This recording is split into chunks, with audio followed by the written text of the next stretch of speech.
Professional football in America is a special game, a unique game. Played nowhere else on earth, it is a rare game. The men who play it make it so. Hey, everyone in, let's go. Huddle up on 3. 1, 2, 3, huddle up. Y'all ain't got no play football before. These guys are nothing. You hear me? They play just like we do. Yes, sir. They sweat just like we do. Do you hear me? They went through 2 days. We went through 2 days in 110-degree heat. Yes, sir. I want you to hit everything to move. If the ref gets in your way, you hit him. Okay, then, let's play. But that cheating us too. That gets us too. This is our team. This is us. Let's go right now. Let's get it off now. Let's go.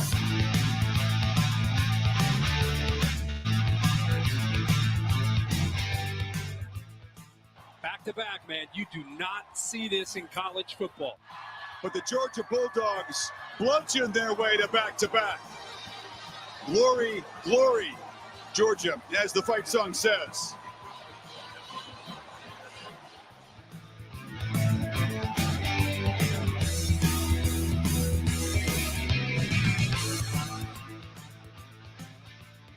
For the lead. Butker up, got it. And the Kansas City Chiefs have won Super Bowl 57. And now, welcome everyone to the Huddle Up Podcast. You are looking live. Hello, everyone. Welcome, Huddle Up Podcast. It is Tuesday, December the 19th, 2023. And as the title of the episode says, we are down, but we're not out. You can take that however you want to. And if you hear the strange tones of my voice, you might understand. This is significantly improved from about 3 days ago when I could barely speak at all. So we press on because much like the flu game in any sport, we play hurt, we play sick, we find a way to play at least. So hopefully we do better than a certain team did in Seattle last night. But Oh, Lord. I mean, I'm just saying.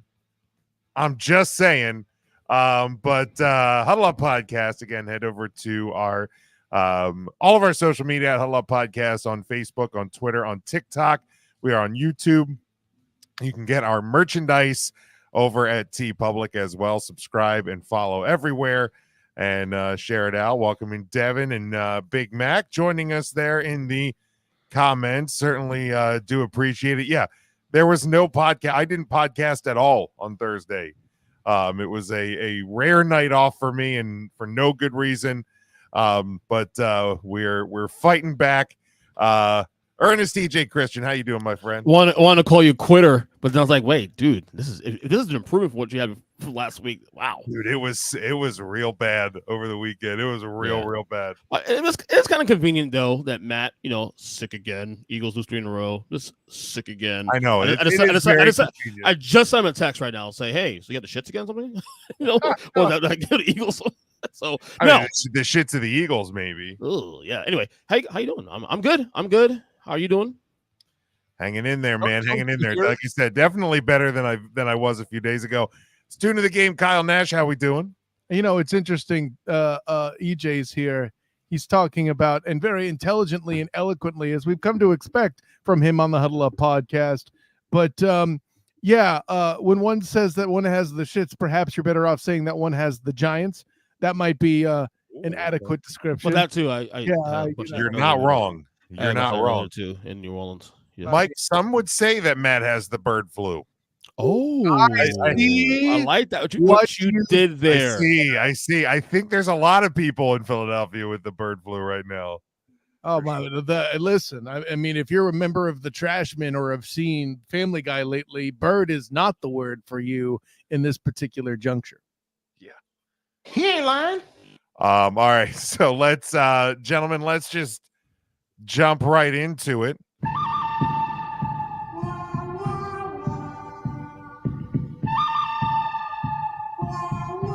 As we do each and every week, we look back at the previous week in sports, mostly in football. And we look at the good, the bad, and the ugly. Kyle, student of the game, Kyle Nash. What was good this past weekend? Well, Jim, my good is that EJ finally stopped crying about FSU. No, That's what you think. no, I was expecting a don't be rude, but that was a better answer. I'm still a bitch. I said what I said. That's 5 minutes 20 seconds in the show. If you need to mark that there, You're a little bitch.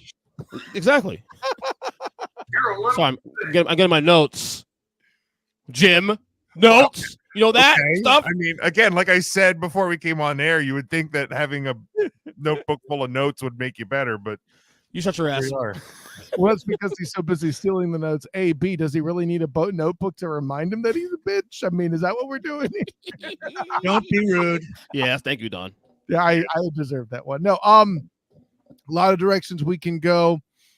But for me personally, my good is, and no disrespect, Jim, but Ryan knows the pages are blank. That's also Calm down, Ryan. I know you 3 in a row. I know. don't be rude. I think since Jim's voice is messed up, he might have to have his finger on that button for a while for all the ish to be talked. Don't be rude. Season over, Ryan. Season over. Oh no, this is not an Indian. I mean, anyways, no. For oh boy, for all that we're talking about, all the directions to go. I mean, no disrespect to Jim, but I got to give credit to the Buffalo Bills. I'm pretty sure EJ called this must win. But in this particular instance, I'm going to hit the clad on that, and rightly so. And rightly so. I mean, to be fair, what doesn't he call must win at this point? Well, that's why that's why I took the effort to hit the clad, so because That's the joke. You see, there you go. But with all of the above being said, yeah, the Bills taking care of business. The Bills actually learning how to tell one Josh Allen, hey, maybe don't force every single play on the field. And yeah, I think that's where I'll leave it. Yeah, I mean, the Cowboys defense being like, oh, James Cook, here's the end zone. Certainly made life a little easier on Josh Allen. That cannot be denied. I wondered about this earlier on the Student of the Game Report on Earnestly Speaking podcast here with EJ Christian. Bing! When the Bills went after his brother Dalvin, do you think they decided against it eventually because then there'd be too many cooks in the kitchen? I hate you, Kyle, so much. And see, that's why you have a soundboard, EJ, so you can give the man the respect he deserves. In fairness, I can't counter that, brother. Honestly. In fairness, he did. There's something that that I read for him before his show started that you will that you can sample here soon on the Jaguar Report, and you'll also bing, and that you'll also be able to hear at Friday 11:15 Eastern with the Duval Dive. It's really good. It's and, really and good. Once he sampled it, EJ's exact words were "talent, bitch." So he was on my side with that much of it. Yeah. Interesting.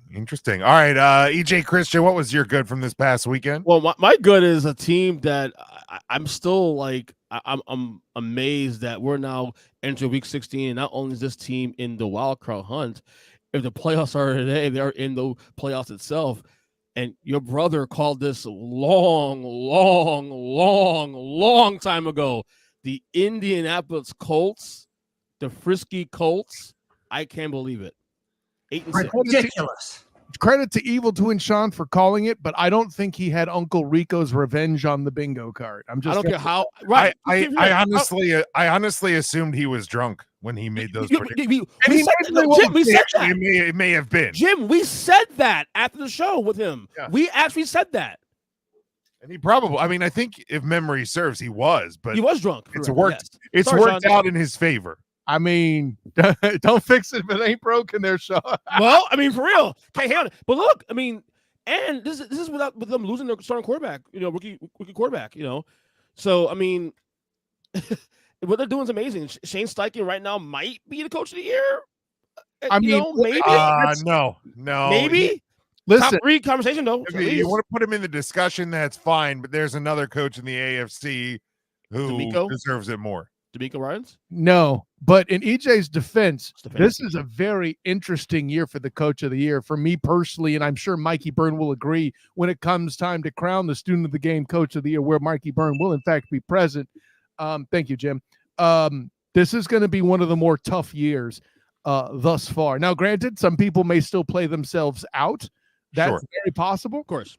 But I mean, at least the nice thing is this year the coach that wins it might actually deserve it. Like so. That's a Brian Dayball shot if I ever heard one.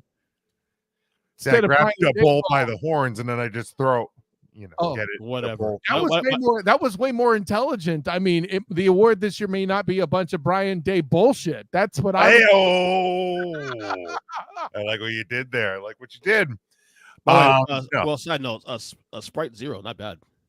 Very good. I enjoy it. I enjoy it a lot. First time having it. Carbonated water. Awesome. Well, I mean, it's first time trying it. I'm just curious. Yeah, I enjoy it. I enjoy it.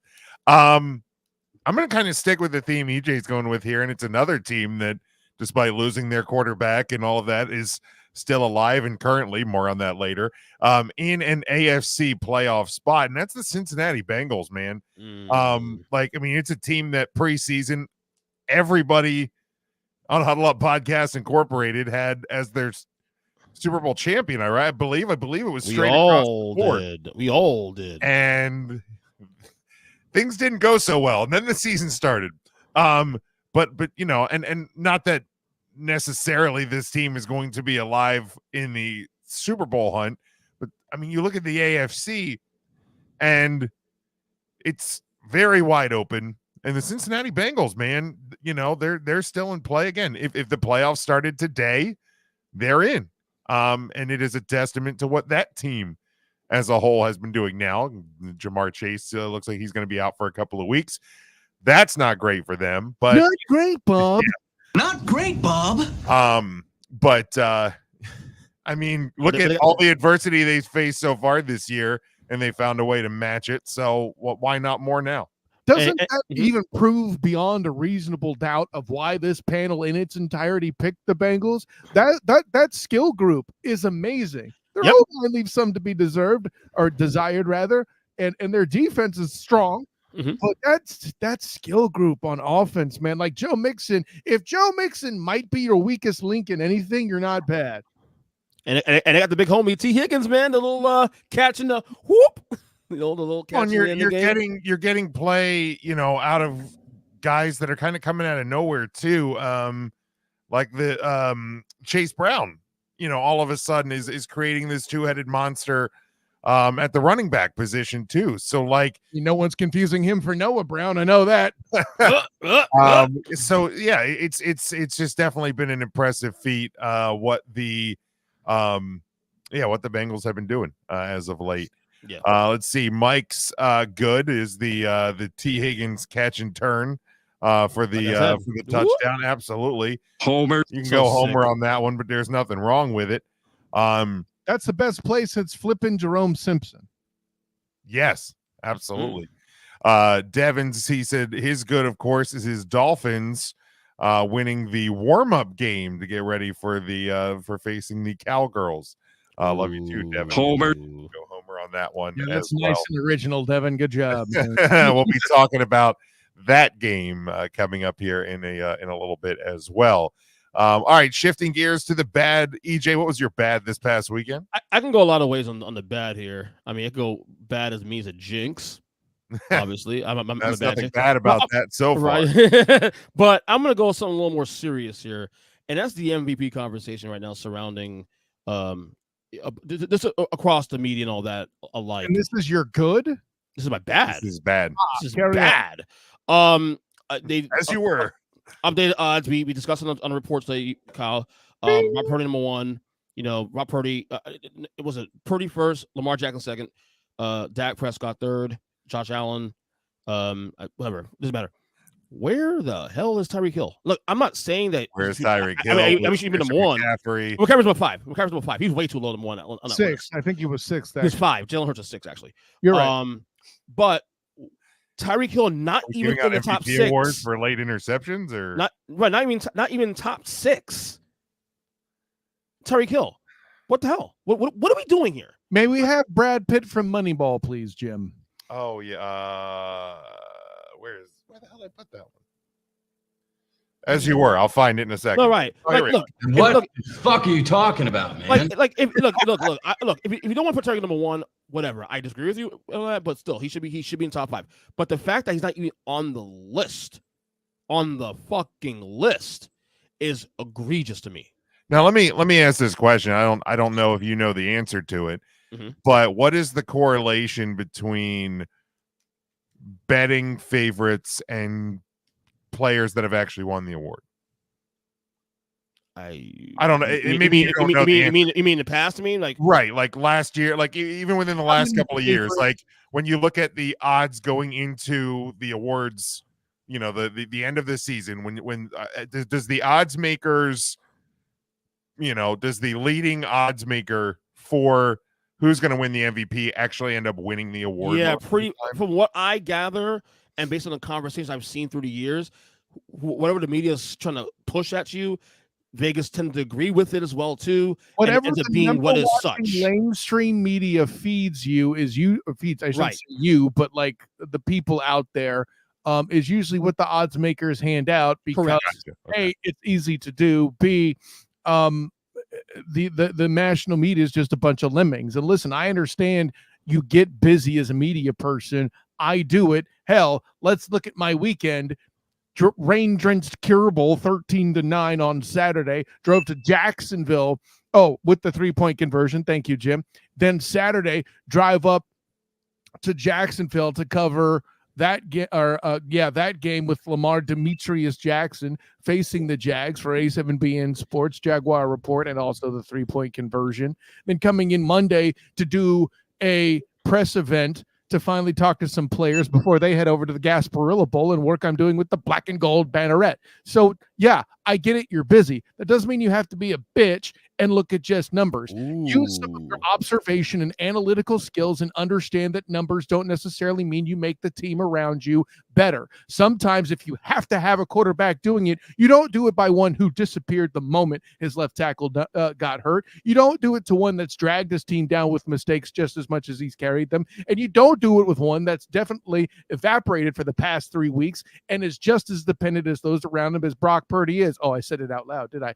But that actually last one was a Jalen Hurts shot. But the punchline is this: if you have to do a quarterback, you do Lamar Demetrius Jackson and not these others that you have hinted there. But by the way, to EJ's point, Christian McCaffrey and Tyreek Hill stupidly too low, and he's got this one correct. McCaffrey's too low. Hill's not even on a fucking list. Yeah, and look, we will see obviously a couple weeks who the official finalists are. And then who will ultimately win the award. But yeah, I mean, even just in terms of betting odds, that this list is absurd. How is Dak Prescott still third? I'm less about the Purdy thing. I can understand. I can understand. Look, I don't agree with it, but I can understand the push for Purdy because the numbers are great and he's been fantastic. Okay, so let's do this real quick. Here's the problem. All right, and I made this point weeks ago in a reel on the Student of the Game podcast. Bing! So we go through pro bowlers real quick for the 49ers. Trent Williams, I think, is obvious. Brock is sure to be one. George Kittle. Kyle Juszczyk, as I like to say all the time and joke. The fullback will probably get in as a fullback. Whether he belongs there or not is a separate question. Right. Let's see. Purdy, Kittle, Juszczyk, McCaffrey, obviously a Pro Bowler. Ayuk, Debo, one of the two of them you think will get it too, right? One would think. We're just rattle off 5 there, and I haven't touched the goddamn defense.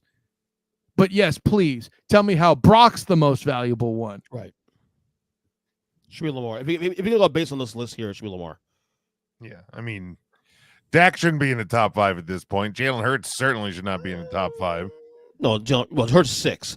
Dak, I would say Dak deserves it more than Jalen Hurts right now. If I'm comparing apples. Okay, if your debate is Dak or Hurts, then the answer is Dak. But neither should be in a top 5 conversation right now. I have no problem with Purdy being in the top 5. That's for the record.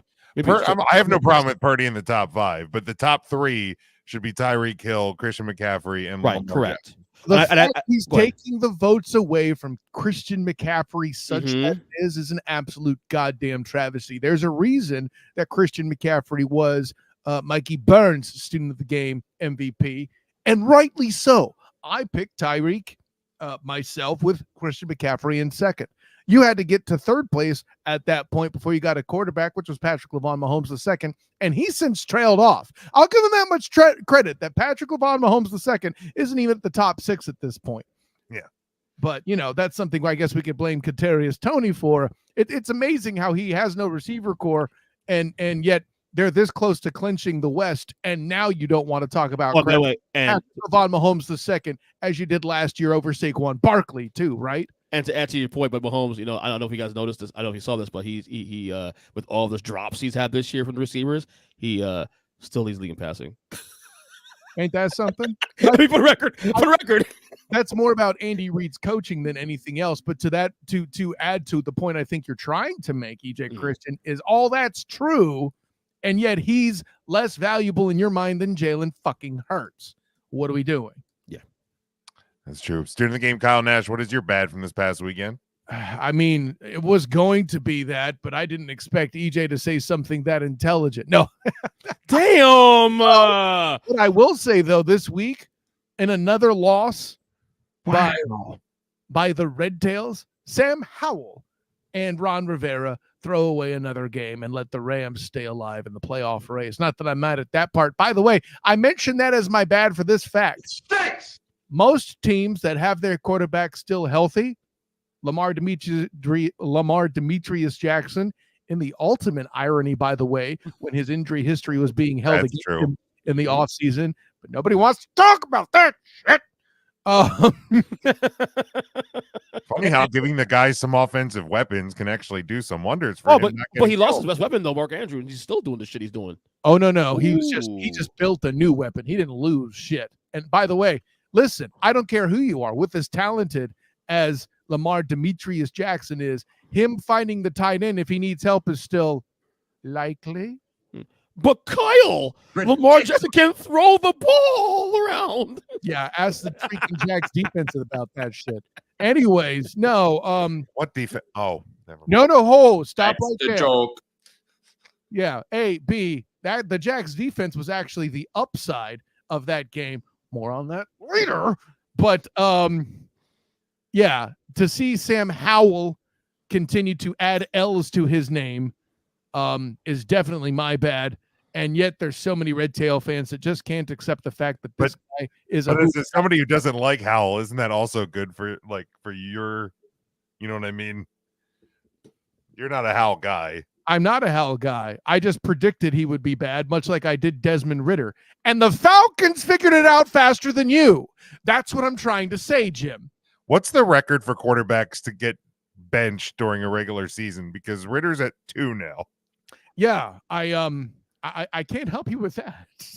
Yeah, It's gotta be at least 2 or 3. It gotta be. It's those one thing to guys- get benched twice. To have it benched twice by the same guy, I would think it's appropriate for me to take a sip of the beer, considering the guy's name that's replacing him.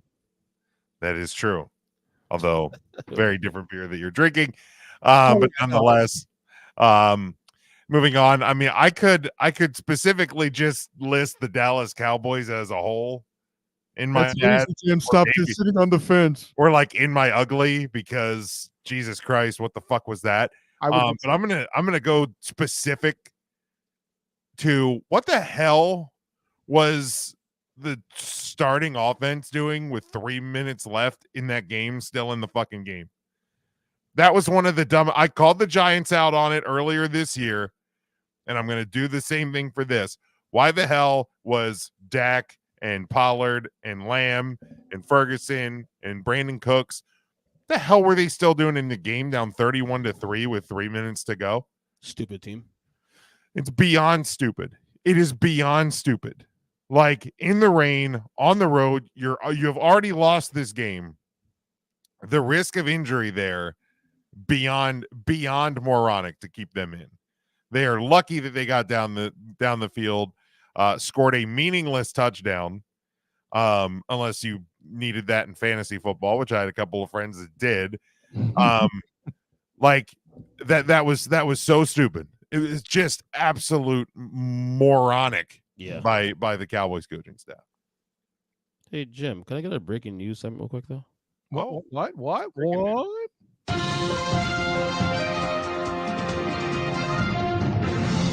Texas quarterback C.J. Stroud to miss this week against the Browns. Oh, that stings. Not great, Bob. Not that surprising though, for being honest about it. The reports I saw either late last night or this morning were that he was still in concussion protocol. Right. So I can't say I'm surprised. A little surprising that it was announced this early, given that they do play on Sunday. But that could be a little concerning if you're dealing with enough post-concussion syndrome that it's still 2 weeks away. Yeah. So well, I'll say this much: that means one of two things or both are true, guys. A, he's that bad off, and B, the Texans as an organization are smart enough. I know, not normally a sentence we've been using of late. Right. But the Texans organization is smart enough to know, hey, this damn guy is the future. And me and Travis Holmes have both talked about it on the Duval Dive. Bing! That the Jags will be battling him for at least the next 10 regular season matchups they have. 2 per year, 5 years. That's definitely his rookie contract. He's not going anywhere until then. And he might play there longer if the Texans have the right part of their hemisphere in their brain working. Yeah, no, that's certainly a great point too. Is like, look, I mean, just sitting outside the actual playoff position. Look, I get it. You have a big game this weekend, and we'll predict that here in a little bit. But yeah, the likelihood, again, I know we talk about the AFC being wide open, but the likelihood of this being the Super Bowl season for the Houston Texans, probably not. If we're putting money down, Well, so yeah, why risk happy? Why risk the long-term health there of your true. Yeah, of your quarterback? So yeah, all right, EJ, thanks for getting that. And this would have been a perfect time to play. Houston, we have a problem. Ooh, that stung, and I not even. Oh, there we go. We had it. All right, let's go to the. Let's see how Mike had his bad. Well, this kind of leads into my ugly, but what the fuck was the hit on Michael Pittman? Yeah, definitely that one not great. Definitely a bad hit, and now forget the guy's name for the Steelers, out for the rest of the year, suspended for the rest of the season. And that was it on the bads from the comments. Uglies. Student of the game, Kyle Nash. What was ugly this past weekend? Maybe this is Homer-ish of me because the turnout determines whether or not I can cover another NFL playoff game in person. But the Jags offense, pretty damn ugly. Just the random fumble by Trevor Lawrence that has no good reason to it. The whole concept of what they tried to do at the end of the half. And gentlemen, before you go, well, Trevor should have spiked it. Great, Bob. After the game, Doug Peterson said they weren't spiking it no matter what. And that the real problem is to coach up Trevor, that if you're going to take a shot, don't do it to the inside. Either do it quick or get it the F out of bounds. That was my whole thing. It's like you have one of two options on that play without having a timeout. Is you spike it or you throw it to the end zone where it's going to either be a touchdown or it's going to be incomplete and the clock's going to stop. The problem was throwing it short. Right. And in the middle of the field where you're not going to be able to stop the clock. That was the problem. Like I get people are, they're trained or whatever to be like, oh, you should have spiked it because you didn't have any timeouts. Why did you have any timeouts? But like, you're in a position where you can obviously go for the end zone. You're right there. Catching a guy off guard is kind of part of what Doug Peterson does as an offensive mind too. Like he's a semi-aggressive guy. By the way, thank you for that contribution there, Big Jim. If you could please cue up Rick Sanchez as a tribute. This guy gets it. And by the way, credit to the Ravens winning that game. Obviously, not taking away from the Ravens, but to actually a point though, the Jags. I feel like the Jags also equally gave the game away too. Also, some really bad turnovers in that game. the points on the field, left on the field there, in my opinion. I'm glad you said that. Shall I build on that for you, EJ? Absolutely. Here's the other thing. They've been very dependent on one Brandon McManus to fill in the gaps when they don't score in the red zone. The Jags, by the way, 0 for 3 in the area in question. One of them that Not great, Bob. Yeah, thank you, Jim. Also, people would be like, but Kyle, Brandon McManus missed 2 field goals. Yeah, from 50 and 55, for Christ's sake. Like, what are we doing? These things happen. It was a semi-windy night.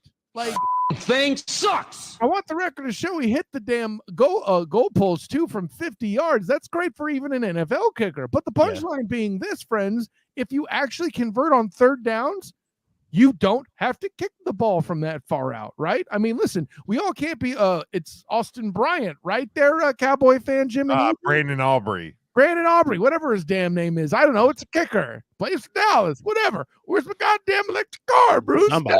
That's me making fun of the voice I suddenly went into. But the punchline's this, guys. Brandon Aubrey, by the way, should be getting Pro Bowl consideration. Whole other question. But if you're that dependent on a kicker to get points, these things are going to happen, right? So how about maybe, I don't know, converting third downs? I get it. You don't have Christian Kirk. That is a big loss for that.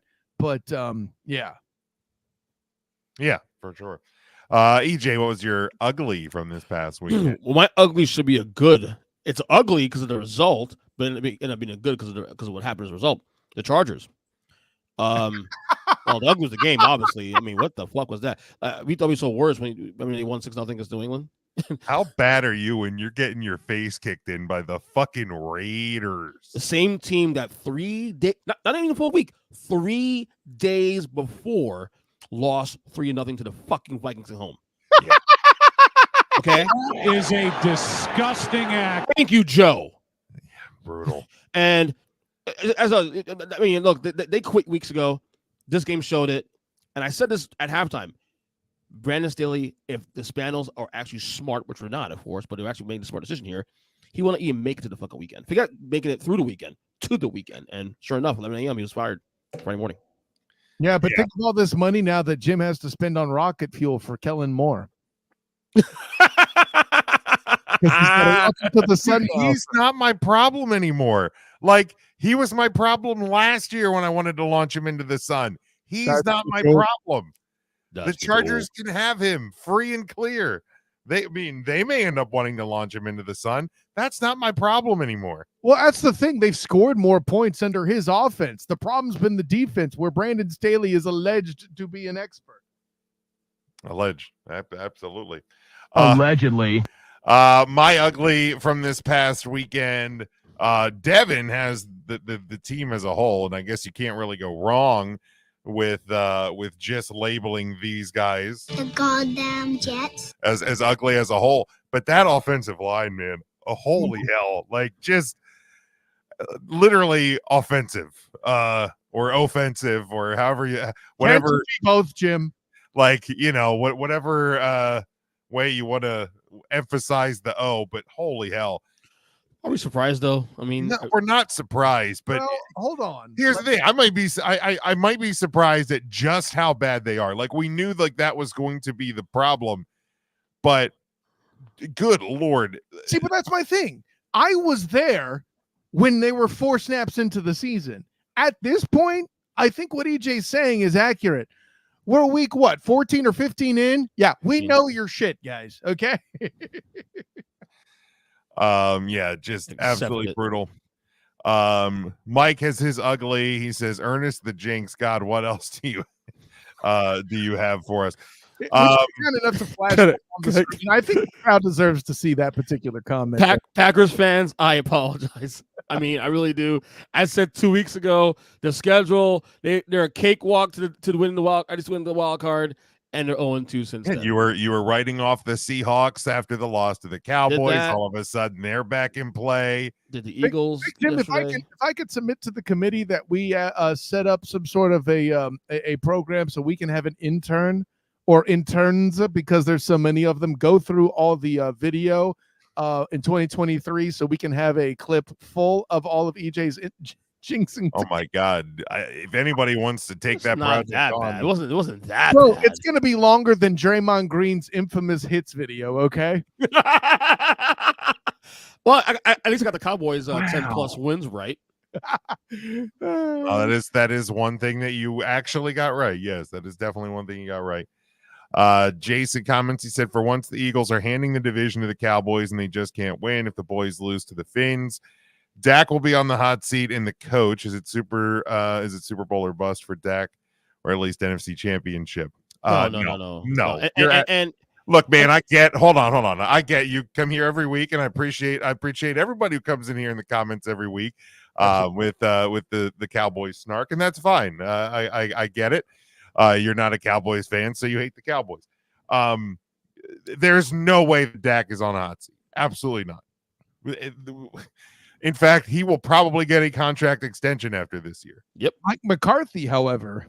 Now, Well, McCarthy's the other question, and it depends on what they do in the postseason. If they lose round 1 to an NFC South team, I think he's gone. This guy gets it. If they get This guy gets it. they get into the second, possibly third, fourth round, again, we're looking way out into the picture here. And not only that, the situation still stands. If the Eagles win out, they win the NFC East. So. Jim. Not necessarily. Oh, that changed now? So, and I don't even understand all how this works, but apparently if the Cowboys and Eagles both win out, because they would now be even in like the head-to-head division and conference records, it would come down to like the strength of victory. Yeah. Which is like an arbitrary determining factor. I think they do it based on the victory percentage of the opponents on their respective schedules, which is incredibly similar, which means actually an interesting twist. It means actually then if that's actually how they do it, it would mean then that the Super Bowl runner-up Eagles, who were last year's defending champions, get a bit of an advantage because they're playing air quotes, because they're playing the tougher schedule. However, correct. But I think the different game in question is Kansas City, who I forget who the alternating game for the Cowboys is, but I think they are even record-wise or close. I've seen all sorts of scenarios broken down. If they're playing another AFC West team, though, Jim, if the Eagles beat the Chiefs compared to the Cowboys beating another AFC West team, that's advantage Eagles at current. That's true. I've seen a bunch of scenarios who have broken this down, and so we'll kind of see how that plays out. Jason also had Belichick Cowboys coach next year. I mean, no, I doubt it. Look, I mean, here's the deal. That would involve McCarthy being fired. That would also involve Belichick being willing to suffer Jerry Jones. I don't think. I don't see that at this point of his career. Very unlikely. What is clear though is that San Fran is the 1 seed now. They're the 1 seed. That's clear. It would take an epic collapse by the 49ers or an injury to a particular player for shut the fuck up, Jim. I didn't say his name, Kyle. Does head-to-head go first with the number 1 seed thing head-to-head? Because the Eagles it depends on if they're in the same division. If they're not, yes, it does. Yeah, I think because then San Fran has a 2-game lead pretty much then.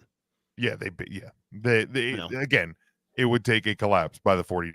Right. I mean, as much as I said this doesn't matter, apparently I'm incorrect to the extent that it does matter whether or not it goes through Santa Clara and Levi's or not. Jason, stick with us about the Jaguars playoff because we will be talking about the playoff picture here in just a couple of minutes. Deep dive, baby. We'll take a dive. It's a good thing you're asking here, Jason, as somebody who writes for the Jaguar Report. Bing. I can answer that with some authority. Authority. Give me respect my authority. But before fucking Kyle. Oh God, I deserve that. Fuck you, Kyle. But before we get to that, for the second straight week, we'll look at our college bowl game of the week. Obviously, next week on the show, we will be live the day after Christmas. we will be talking about the college football playoff semifinals because those games will happen in the next week. So no more quote unquote meaningless college football bowl game of the week. But we have one of those this week. And it is the Lockheed Martin Air Armed Forces Bowl, Saturday, 3:30 Eastern. Gorilla Bowl featuring Georgia Tech and UCF, who I cover with the black and gold banneret. Wait, Jim, is it every college game in meaningless anyway? I mean, the committee told us that before they got knocked out of the fucking playoff. Yeah, I'm not mad. You're still wrong, but that's okay. Apparently, the game of Alabama versus I'm still grieving, Kyle. Respect. I'm sorry, you mispronounced hating. Shut up, bitch. The Lockheed Martin Armed Forces Bowl this Saturday, 3:30 Eastern time on ABC and ESPN Plus from Fort Worth, Texas. It is the 11-1 James Madison. They're a 2.5-point favorite, taking on 8-4 Air Force. 41 is your over/under, Kyle. It's actually a compelling G5 matchup. I would watch that if I have the opportunity or time to do so. But it's Christmas. My in-laws are here, and I'm also looking after my son on a regular basis. I know this whole responsible parenting thing is bullshit. You could tell I'm the responsible one because A, my kid doesn't dunk on me, and B, you won't ever see him during my podcast. But the punchline is this: Way out of line. It is what it is, man. I mean, you could say way out of line all you want, Jim, but don't make me call for Colonel Nathan R. Jessup. But the punchline's this, guys. Well, I can't play it. You can play it. You can't handle the truth. There we go. The punchline is this, guys. James Madison's a great story, and I think that's going to be enough to carry them. I don't have a great analysis of this game. You'll excuse me if my Air Force film, or rather my Air Force scouting is limited here. I haven't actually had a chance to watch many of the guys out of Colorado Springs there, but I do believe being inspired by the movement, by the Pat McAfee appeal to the idiots that are out there in the higher echelons, which is the only thing superior to that is Joel Klatt feistiness. I mean, let's be real. But at the end of the day, I think JMU does the job. And I'm going to take the under. I think there'll be a lot of points in this, or excuse me, the over. And it's not the unslight over. Nothing is over. That's just what gets me until I hear it. No one's talking about the Pac-12. They're dead, Jim. Anyways. Wow. He's dead, Jim. I mean, oh, snap. That's what we need to add. He's dead, Jim. He ain't lying. Is woke Jim? Is dead Jim? No, wow. No. Like, what are their chances? He's dead, Jim. EJ. Come on. James Madison, man. Great story. I like good stories. Let's continue with good story here, James Madison. Even over great analysis in sports, you still like good stories. Absolutely. You're damn right. Shut up. What's the over-under again? Don't give a fuck. What's the over-under again? 41. Oh, that's that low, huh? Give me over. Fuck it. Bowl game. Let's go. Slight over? Not even slight. Blow it up. Oh, snap. Not even slight. Look, if you have questions about an over-under in a bowl game at this point, unless it is one of the playoff games, semifinals, or torrential downpour in the that too. Was it the Cure Bowl where 11 fumbles were featured as Appalachian State? That's a lot over the Red Hawks, and yet somehow or another, Caden Robinson still had 9 catches as a former UCF player playing in his old stadium. Jeez. Amazing. Just some of the few things you'll discover as you read my article about the Cure Bowl on the 3-point conversion. Good Lord. Yeah.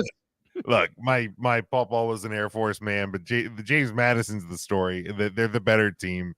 You know what? I'll throw Air Force. I'll take Air Force to cover the 2.5. I'll give that's sweet, Jim. A 1-point victory or a 2-point victory for James Madison, but definitely take the over as well. Mike has the Dukes and the over, so all in agreement there that James Madison will pick up the win and move to 12 wins. I would say good on the NCAA, but they basically had no choice but to put James Madison in when not enough teams qualified. Why do you think I gave Pat McAfee the props, bro? Exactly. All right, gentlemen, we did this last week, and dear God, did it blow up on our YouTube channel. So make sure you are subscribed to that if you're not already, and I certainly do appreciate all of the views on last week's. And hopefully we have some similar success this week.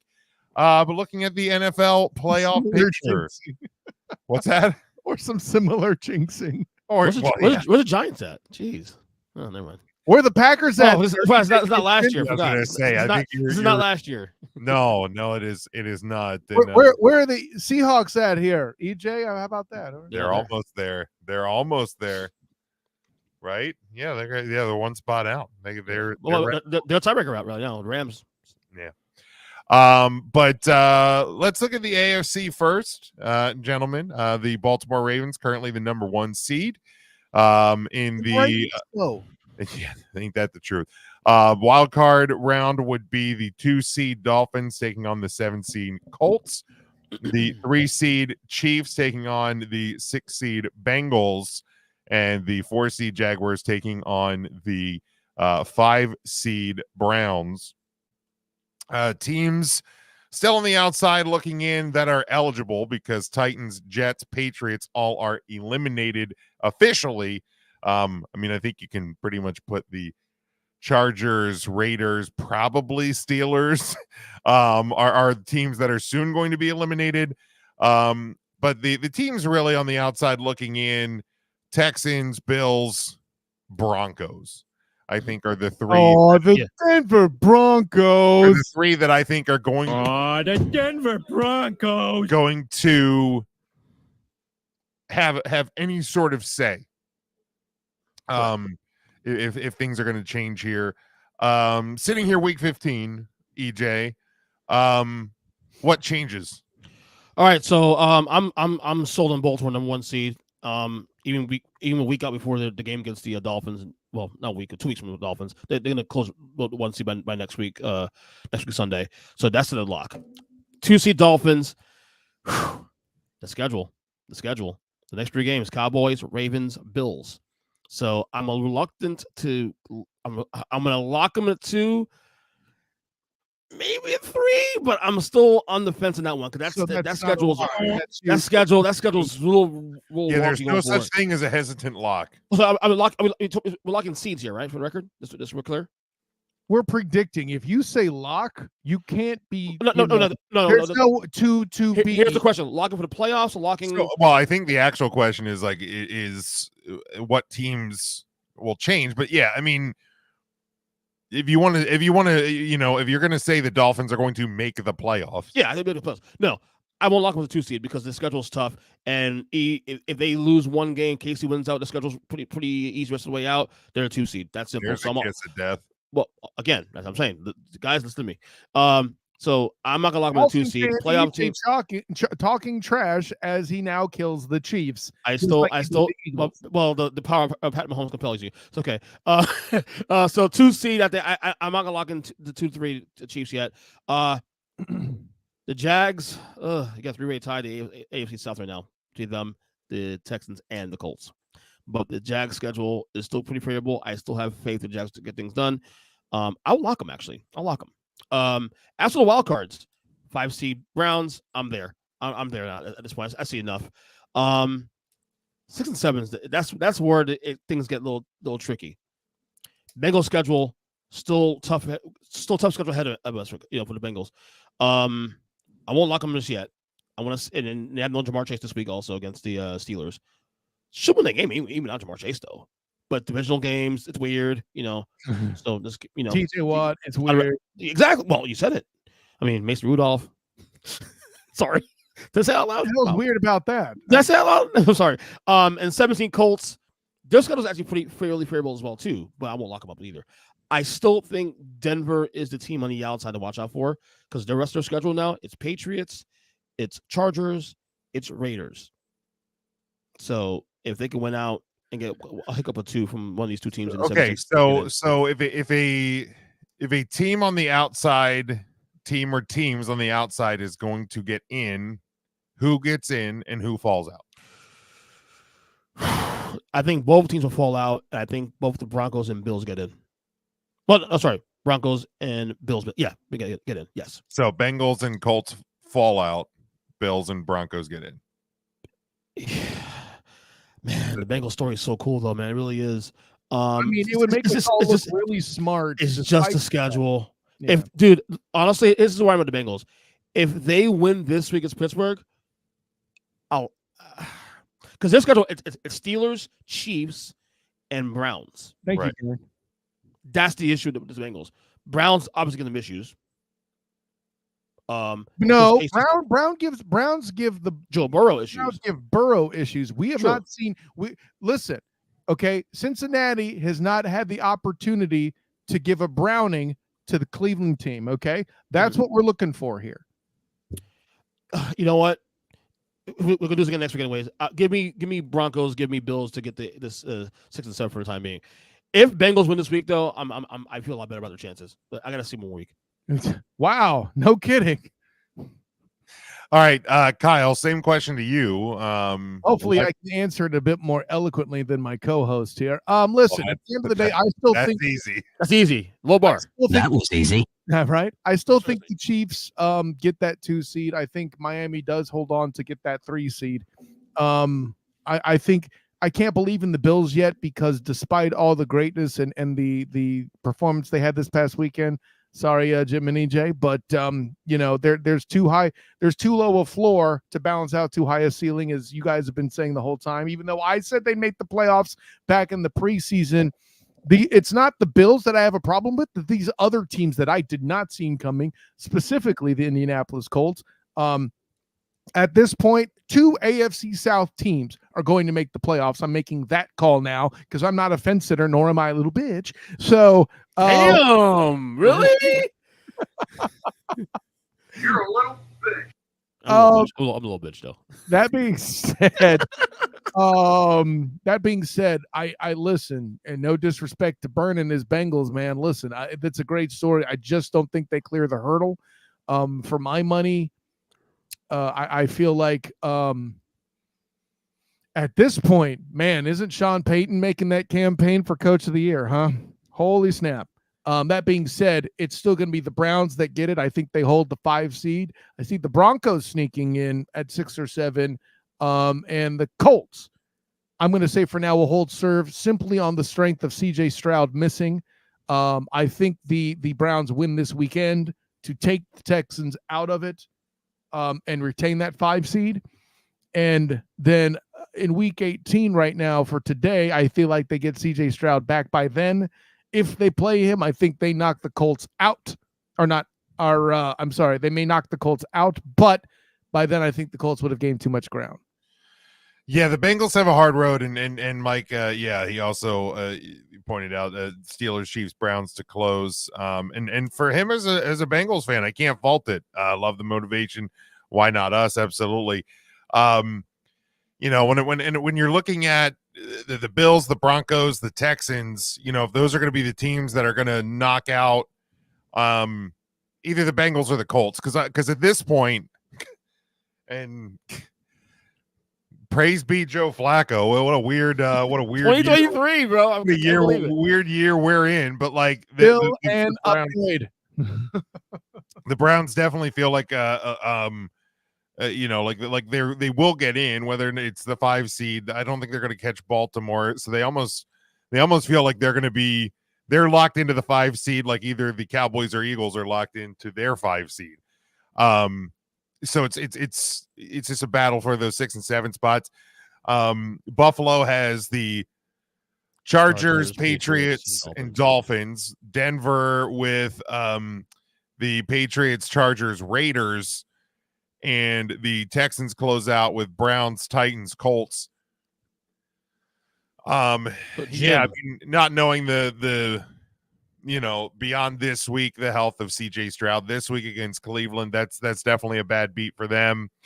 I gotta lean more on the Bills or Broncos, definitely taking a spot away. Did we get the Colts? I'm pulling it up now. Closing schedule. Falcons, Raiders, Texans. Right. Damn. Okay. So the Colts currently hold tiebreakers over the same record, Texans and Bills. With that schedule. Can they go 3-0? No. Okay, there you go. There's your hookup. 18. Okay. Buffalo can go 3-0. They won't. Those are Dolphins? Wait, you don't think I think the Colts could go 3-0 in this? I think they lose to the Texans if CJ Stroud plays. Which is week 18, right? Yes. Okay. Should be back by then. In Indy. Buffalo can go 3-0. I said what I said about CJ Stroud there, Jim. Buffalo can, they won't, because they're fucking Buffalo. After all this bullshit, I've listened to you all year about the Bills will make the playoffs. I picked it. Now you're gonna run and hide like a little bitch. No, Stop it. but again, Stop it. No, EJ, I'm saving you from yourself. I know they can. I know it's on the board. I know their schedule's relatively weak. I know they toppled the Dolphins before. I have a question, All though. I'm saying is they won't. I have a question, though. Prediction. Staying on the topic, though. Okay, I see your point, and I like your argument. Where's the loss? Miami. Assuming Miami doesn't need that game by then. Okay, why are you assuming that, though? Hold on, Jim. Let me answer his question. Where's the loss? Buffalo. They shoot themselves in the fucking foot. Which game? Somewhere. I don't give a shit. Pats, Chargers, Dolphins. Which one? I don't give a shit. Okay. Okay. They're going to lose one. If it was the Pats or the Chargers, they don't deserve to get the playoffs anyway. Well, I mean, that's I mean, you're not wrong about that. But here's the thing. I don't know why you're assuming that the Dolphins aren't going to need to win week 17. I mean, or week 18. I apologize. Because, right now they're 10-4. The Chiefs are 9-5. It's very possible they need that game to get the number 2 seed. And I'll say this, EJ, if because it's week 18 that Buffalo and Miami battle, It's right? in Miami as well. You're asking me to pick Buffalo's coach over Mike McDaniel? How about no? So yeah, I don't think the Bills win out. I don't think the Colts win out. They could. I think the Broncos will get in. I think they'll take a spot from the Bengals. Sorry, Mike.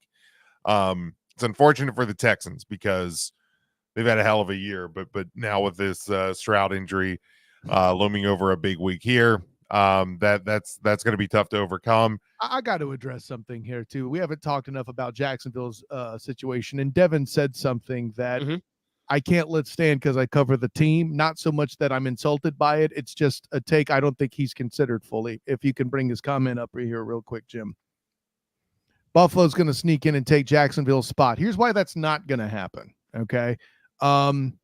Let's say they even lose to hey Tampa Bay, right?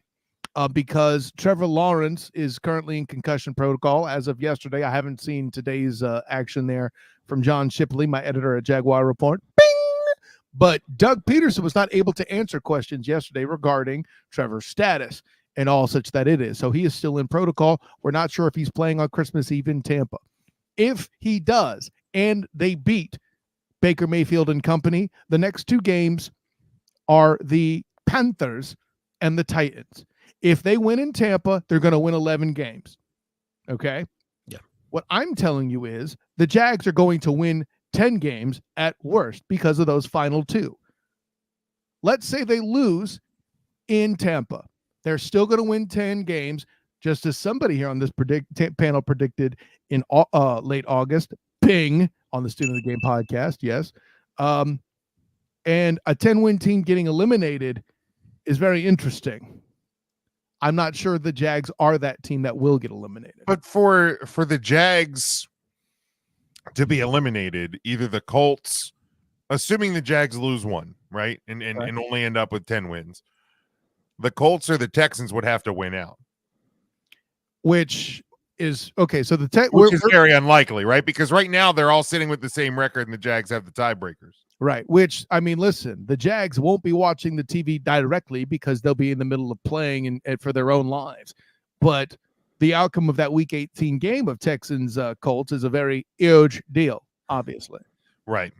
So yeah, I don't see that happening. Jason has an interesting comment. He said, if the Dolphins lose to the Cowboys, the Finns better worry about the Bills. Absolutely. Absolutely. Yeah, I don't think that's without question. Well, and especially because Miami is they have Dallas, then they're at Baltimore, and then they play Buffalo to close. Right, absolutely. Like that is a tough road. That is a tough road. most people expect Buffalo to be only one game behind by week 18 because Buffalo's schedule works out great for them next 2 weeks. Yeah. As you've continued to point out, and rightly so. Right. And I see Byrne talking about Taylor Heineke beating the Colts.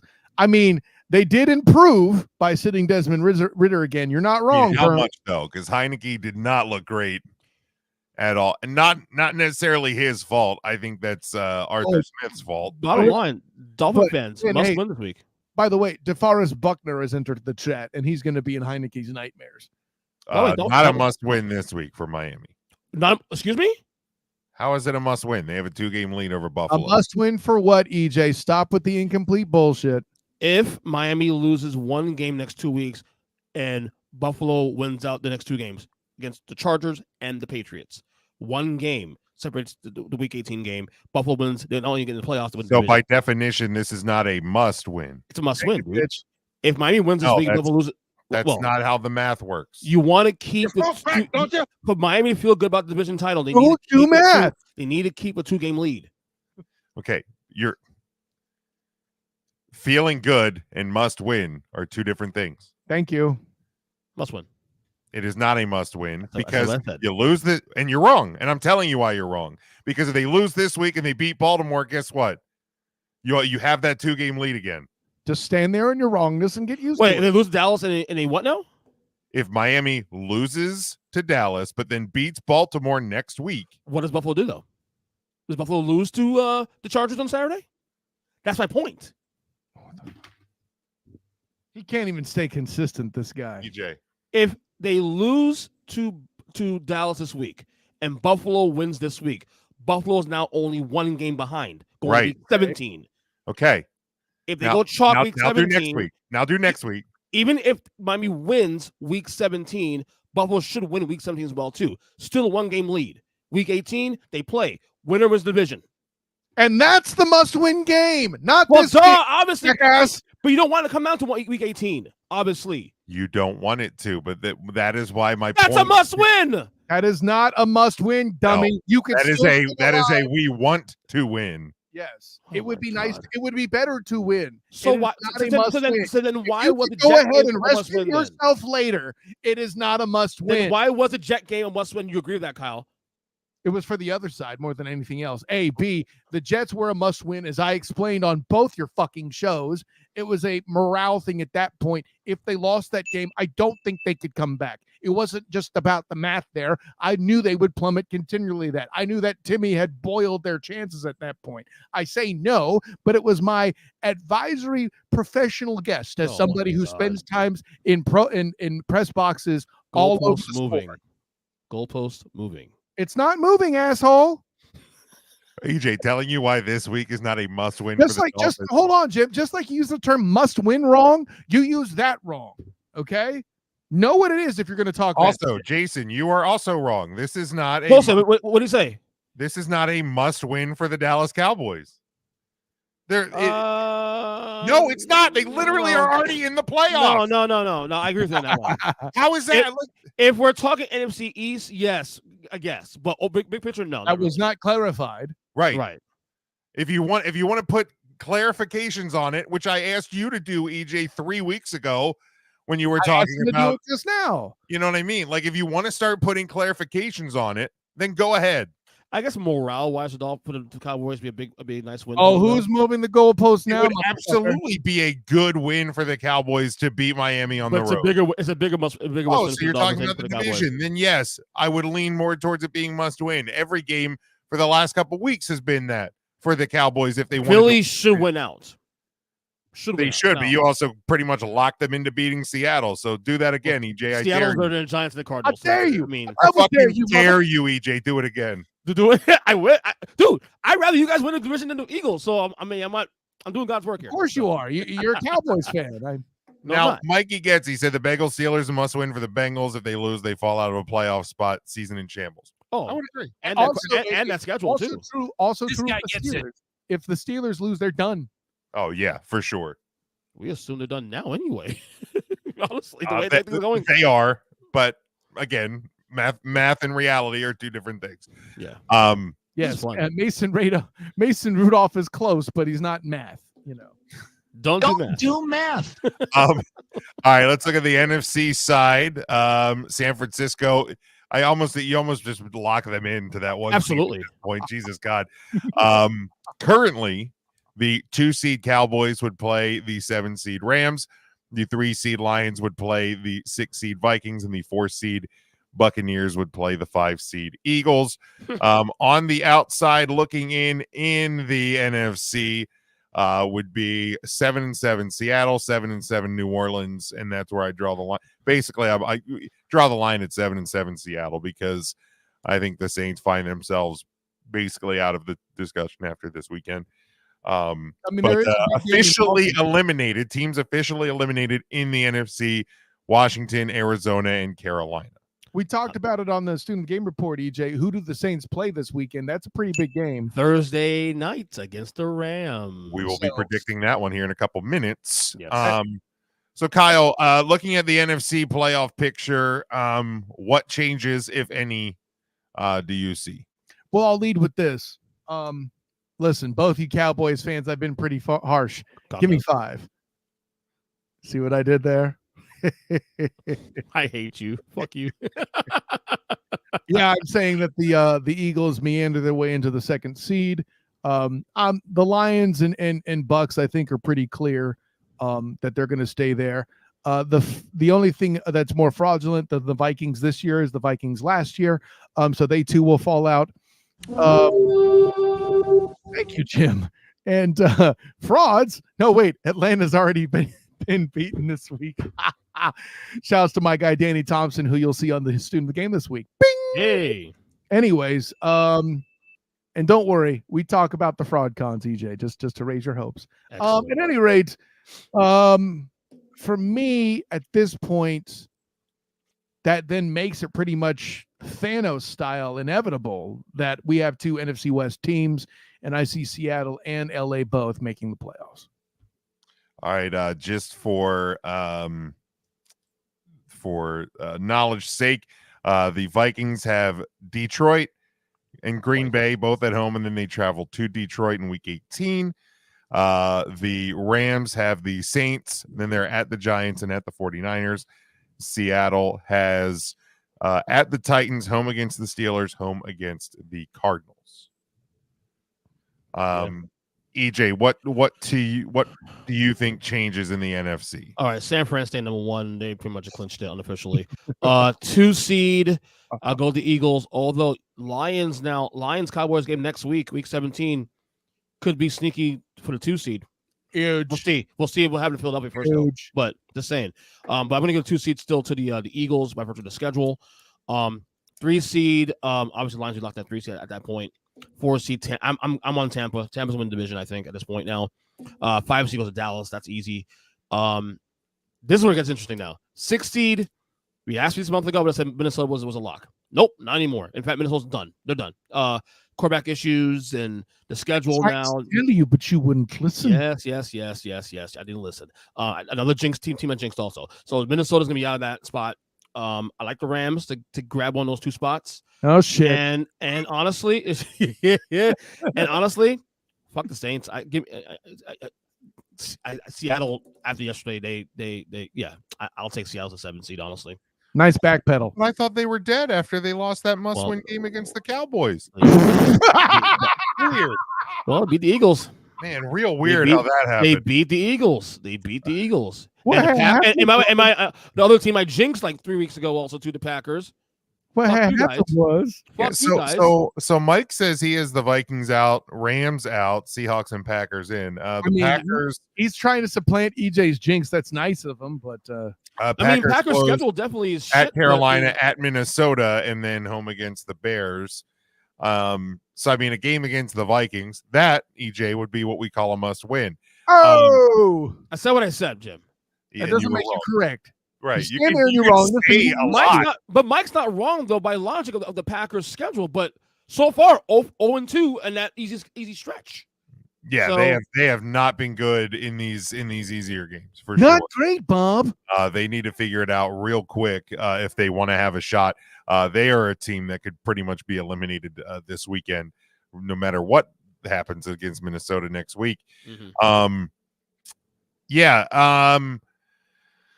So Philly closes home against the Giants, home against the Cardinals, then at the Giants. The Cowboys have the harder road there for sure. At Miami, home against Detroit, and then at Washington. Detroit closes at Minnesota, at Dallas, home against Minnesota. I don't see Detroit catching. I don't see Detroit catching the 2 seed. I think they're going to be pretty much. I really think you can lock in 1 seed, 3 seed, 4 seed. The 2 seed is going to be the NFC East champion, whoever it's going to be. Most likely the Eagles, but like that team does not look good right now at all. And I understand they have had a rough schedule the last few weeks. Niners, Cowboys, Seahawks. That's not an easy road. Okay. I get that. It's getting a lot easier for them in front of them. But you know, they had a 3-point win against the Bills. They had a 4-point win against the Chiefs. They had a 5-point win against Dallas. Well, they Jim, had a close win against Washington. The Eagles have been playing close games all year, and it feels like it's catching up to them a little bit. And for your concerns, Jim, they're playing last year's Coach of the Year twice in That 2 is out of true. 3 games. That is a damn tough stretch. I mean, we laugh about it, and there's no reason to believe that the Eagles should lose to the Giants either of the 2 times or the Cardinals. But the you know, things we have seen weirder things happen this year. This Eagles team has lost to the Jets this year, right? Okay, so like damn Jets. Like there's no guarantee all year across the board. There's no guarantees. So yeah, Philly probably going to be the 2 seed. Dallas probably going to be the 5. Into that question, like, would you rather win the NFC East or would you rather be the 5 seed? That's a great question, Jim. I mean, would you rather play Tampa or some combination therein of Vikings, Seahawks, Rams? Or I guess allegedly, possibly the Saints, right? Yeah. Sure. I said allegedly, damn it. And don't throw the Packers in there technically, Allegedly. right? You get the home game versus Like, the road Your game. worst case scenario is facing across from Aaron Charles Donald at this point. I think your worst case scenario is the Rams getting to the 6th seed and you have to play Seattle. Interesting. I think Seattle's a more dangerous team to play than the Rams are. But the So you 2 think- seed, right? You think John Matthew Stafford and Cooper Kupp and Puka Nacua are less dangerous than Geno? The only difference is that they're going to be the link this time, though. That'll be a home game for them, though. The only difference. Yeah. I know. I think Seattle's a more I asked dangerous. him a question, but okay, EJ, sure. I do think I think Seattle is a more dangerous team than the Rams are. Yeah. I do. All I know is this. I know for 2 next 3 weeks that Jim is the biggest Giants fan on the planet. That's all I know. I mean, I always want the Eagles to lose. So I mean, yeah, he's certainly going to be a bigger Giants fan than you are, Cowboy fan, Patriots fan, Chiefs fan. I'm Bronco fan. the thing, fan. I'm not even worried about what the Eagles are doing. My worry is about the Cowboys this week. That's my worry. Because the Cowboys are 3-0, or excuse me, 3-4 on the road this year. That's a problem. That's a problem. The good news is you'll definitely, as a Cowboys fan, be plenty of damage to Tyreek Hill's MVP efforts because the Dolphins are going to run the ball all over you. In terms of the 6 and 7 seed, I think the Vikings will find their way out. Mhm. I think Seattle and the Rams do get in. And lastly, as we're talking about the playoff picture, because I mean we've seen the frustration with the Chiefs over the past few weeks. Still the 3 seed. You know, I don't think there's a ton of panic in they're obviously a team that knows how to win in the postseason. Don't tell the national media that, Jim. I mean, the only Super Bowl champions, no big deal. This isn't the same team that won the Super Bowl. Agreed. Okay? Agreed. Again, yeah. Never mind. I'm not even going to go there. I'm saying the core parts, the Mahomes, the Andy Reeds, the Kelseys, those guys. So 3 guys. Cool. All right. Important guys, though. I mean, they are, but teams have pretty much shown you if you can cover Travis Kelce, problem solved. There's injury concerns and whatnot in Jacksonville. We've seen concerns now this past week out of Dallas, out of Philly. What team should be most concerned? Looking at the final 3 weeks and then the postseason. Kansas City, Jacksonville, Dallas, Philly. Kyle, I'll start with you. Define concerned. Do you mean like getting knocked out of the playoffs, or with their ability to make it to or beyond the AFC title game or their conference title game? To make it to what team should be most concerned about getting to the Final Four? Because the MASH unit is what it is, I'm going to go Jags. Yeah. Simply because Christian Kirk, when you're getting him back, Cam Robinson's still out. When you're going to get Andre Sisco back, when you're going to get Tyson Campbell back, these are all things that are factors. And oh, by the way, in the meantime, Ken Walker, Litter, and Ezra Cleveland on the O-line, which is already just thin as hell in the middle. No, don't make any comments, EJ. I saw that wink. For those of you who are on the podcast, EJ tried to be smooth and wink. Oh my! In a smaller window. I know you heard it, you some bitch. Anyways, and I winked when I winked. That's not taking away your Cowboys injury concerns, EJ. I mean Jim. But for the Chiefs having injury concerns, I think is lesser only because they had concerns in the roster going into the season. Like, for example, the new tackle being Jawan Taylor and all of that. As much as we talk about the receiver issues, the fact is they've been weaker on the O-line for the entire year compared to last year. That's what we've been trying to talk about. All right, EJ, same question to you. That's easy. It's the Jags. I mean, the Jags have to find themselves out of the playoffs completely if they're not careful. Look, I don't think it's going to happen, but they're right now they're in a toss-up with the AFC South right now with 2 teams, the Colts and the Texans, that have. Okay, asked and answered though, EJ. Like CJ Stroud is relatively injured. They're going to lose at least the next game in Houston, right? And then the Colts will have they have their thing going well for them, but so too do the Jags, and they have the tie breaks on both teams at this point. So in the wild card. Yes. So I'm saying because divisional. Actually, I don't know about the wild card, but because divisional, real quick, divisional record, they have the potential and would assumedly, after beating the Titans in the final game, would have a 5-1 record in division. I think that's a first for the Jags in franchise history. But Colts win this week. Hypotheticals. Colts win this week. Jags lose. Now the Jags in the wild card spot, but now they're also in a spot where Buffalo wins. They're now 9-6. Who's the other team in the wild card now? Currently, the Bengals. They win. They're also 9-6. The Jags at the point are now out of playoff contention. Well, out of the playoff 7 at that point. So they have more concerns. At least the teams you mentioned, Eagles, Chiefs, they all have 10 wins already. They're all in a secure situation where they can afford a loss or 2 in the event, worst case scenario. The Jags are in a spot now. If they lose, and Tampa's not a gimme game either for the Jaguars. They lose this game. It's hard for me to believe that a team will be left on the outside like that with 10 wins. And if that happens, that'll be the most Jacksonville Jaguars shit of all time. So that's why I don't care. Must win for the Jags this week. I'm not angry at that, but it's still stupid. Well, Colts, if the Colts beat the Falcons this weekend and the Jags lose to the Tampa, Cincinnati beats Pittsburgh, Buffalo beats the Chargers. Asked and answered, though, EJ. If CJ Stroud returns, and you agreed with this earlier, I think the Texans still win that Week 18 game and get the Jags back where they need to be. Yeah, but that's a lot there. Just take care of business now while you can. Well, I agree. I agree with you, Doc. I agree with you, Kyle, to your point.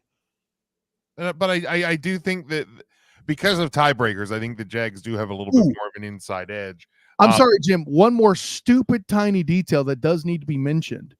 If they lose to the Bucks, that does not impact their conference record. I think that needs to be made clear. I do know the Jags have a win over the Buffalo Bills this year, so they have that in their pocket, which helps them. But there'll still be a game behind that scenario, though, based on the scenario I presented. actual game because of 9-6 versus 8-7 in the conference. No, just record overall. Oh, sorry. Yeah. So it's like the Jags have a lot of favorable tie breaks against a lot of the teams here, except for one, Right. and that's the Bengals. I think my larger point here with the Jags is that their margin of error now is gone. They got. Well, I mean, no, their margin of error is tighter because again, they still have the tiebreakers over their division opponents and the Bills, but ultimately, like the Bills realistically are playing for a wild card spot. The Jaguars are playing for a division and 3 wild card spots. So like the two really. Let's be real. Cleveland's going to get 10 points before they do at this point. And so Cleveland, you know what I mean. The Bills are playing for 2 spots. The Jags are playing with 3 spots. Correct. So the numbers are a little bit more in Jacksonville's favor. EJ's point is fair. Those are not wrong. Yeah. But the last 2 games against who? Jags last 2 games after this week in Tampa, they play who again? That would be Carolina and Tennessee. See, that's where I feel a little better about their chances once they get past. No this shit. if they just get through this week with a win, they're running with the AFC. I don't mean to be flippant, EJ, but you'll have to excuse me. A 10-win Jag team is old for me. I picked it back in late August. Okay, so like I did too. I had 10 plus 4 months ago. All right, I'm bored with this shit. I did too. I remember I told you they could be from the top 2 or 3 seed in the AFC. I got yelled at. My most concerned and not by me. Homer. And I'll hit the button on myself is the Cowboys. And it more has to do because of what the road in front of them is going to be. You're 3-4 on the road this season. Jim, come on. You're gonna go with this road game trash? Like, where have the more difficult games been played? That's not because they played on the road. That's just because the way the schedule fell out. It's up there with, the Jags having the defending world champions, 2 AFC North teams, and 2 AFC North teams, granted with Browning in as a backup, but a separate conversation, and also the Niners in Everbank. That doesn't mean they play bad at home. That means all the fucking good teams came in. No, but here's the thing. If the Cowboys had lost those 4 road games all within 7 to 10 points, then I'd feel a little bit better about it. Interesting story. But they got their asses kicked by the 49ers. They got their asses kicked did the Jags by the Bills. They got beat pretty bad by the fucking Cardinals. Okay, well, see, that's your one thing on the road I can't account for, And now I get it. You played a game in Philly that you probably should have won. You were arguably the better team in that game, but you still lost. Now you play at Miami this weekend, who can attack your weaknesses on defense in multiple ways. That's fair. That's a hard spot to be in a spot where, as we have correctly pointed out, if the Cowboys want to win the NFC East, they can't afford to lose. Okay, so you're in a must win situation on the road to win the division, to have a chance of winning the division against a good team on the road where you've had harder games, but you haven't played as well. And the Cowboys even admitted it after this game, like their energy, they have not played well on the road this year for whatever reason. At home, they're fine. Even against Seattle, even against Philly, they have been fine at home. So you have a tough game this weekend. You're still going to have to get some breaks to have at least one home playoff game. So the most realistic road ahead of you is you're going to be on the road all the time. Now, week 1 of the playoffs, fine. You're going to Tampa, big whoop. We've done that before. After that, there's a real good possibility that you're going to number 1 seed San Francisco. Okay, and I know you laugh. Yeah, they reseed. Because of what happened earlier this year. But let's also keep in mind, and let's be fair, that last year, and I get the Niners are better this year than they were last year, By the point Tony Pollard got hurt last year, it was 6-6. The Niners won 19-12. Like, it wasn't a blowout a year ago. Yes, it was a blowout in week 4 this year. I get that. And the Niners, by the way, are even better than they were in week 4. I pointed that out. So you're going to be going on the road to likely San Francisco or Philadelphia. You know, if you manage to win one of those games, you're going to be going to at San Francisco or likely at Philadelphia in the NFC title game. I don't like those odds for this team right now. That to me is the concern. As a Cowboys fan, that's the concern. It's not, you know, I know EJ was ready for me to scorch earth the way I did earlier this season. This is valid though. This is a valid. But yeah, this is a little bit more calculated, reality based, than the panic time we heard in week 4. Okay, so hey, must win for this Dolphins week. There you go, must win. Boom. Well, we already said that. If we're talking about the division. And a much more worthwhile discussion. First of all, Jim, I think you misheard me. I said that the Niners got better even within this year. You said they got better. They're better than last year. Gotcha. That's my point. So I think you dismissed me a little fast there. I also think overall the Cowboys are a better team than they were in week 4. Well, that's what I'm saying. It's true of both teams. So we can't play that card on either side. But as we correctly pointed out, Jim, is a phrase you've used there. Is that our version of hitting the clad? Yeah, I think so. And rightly so.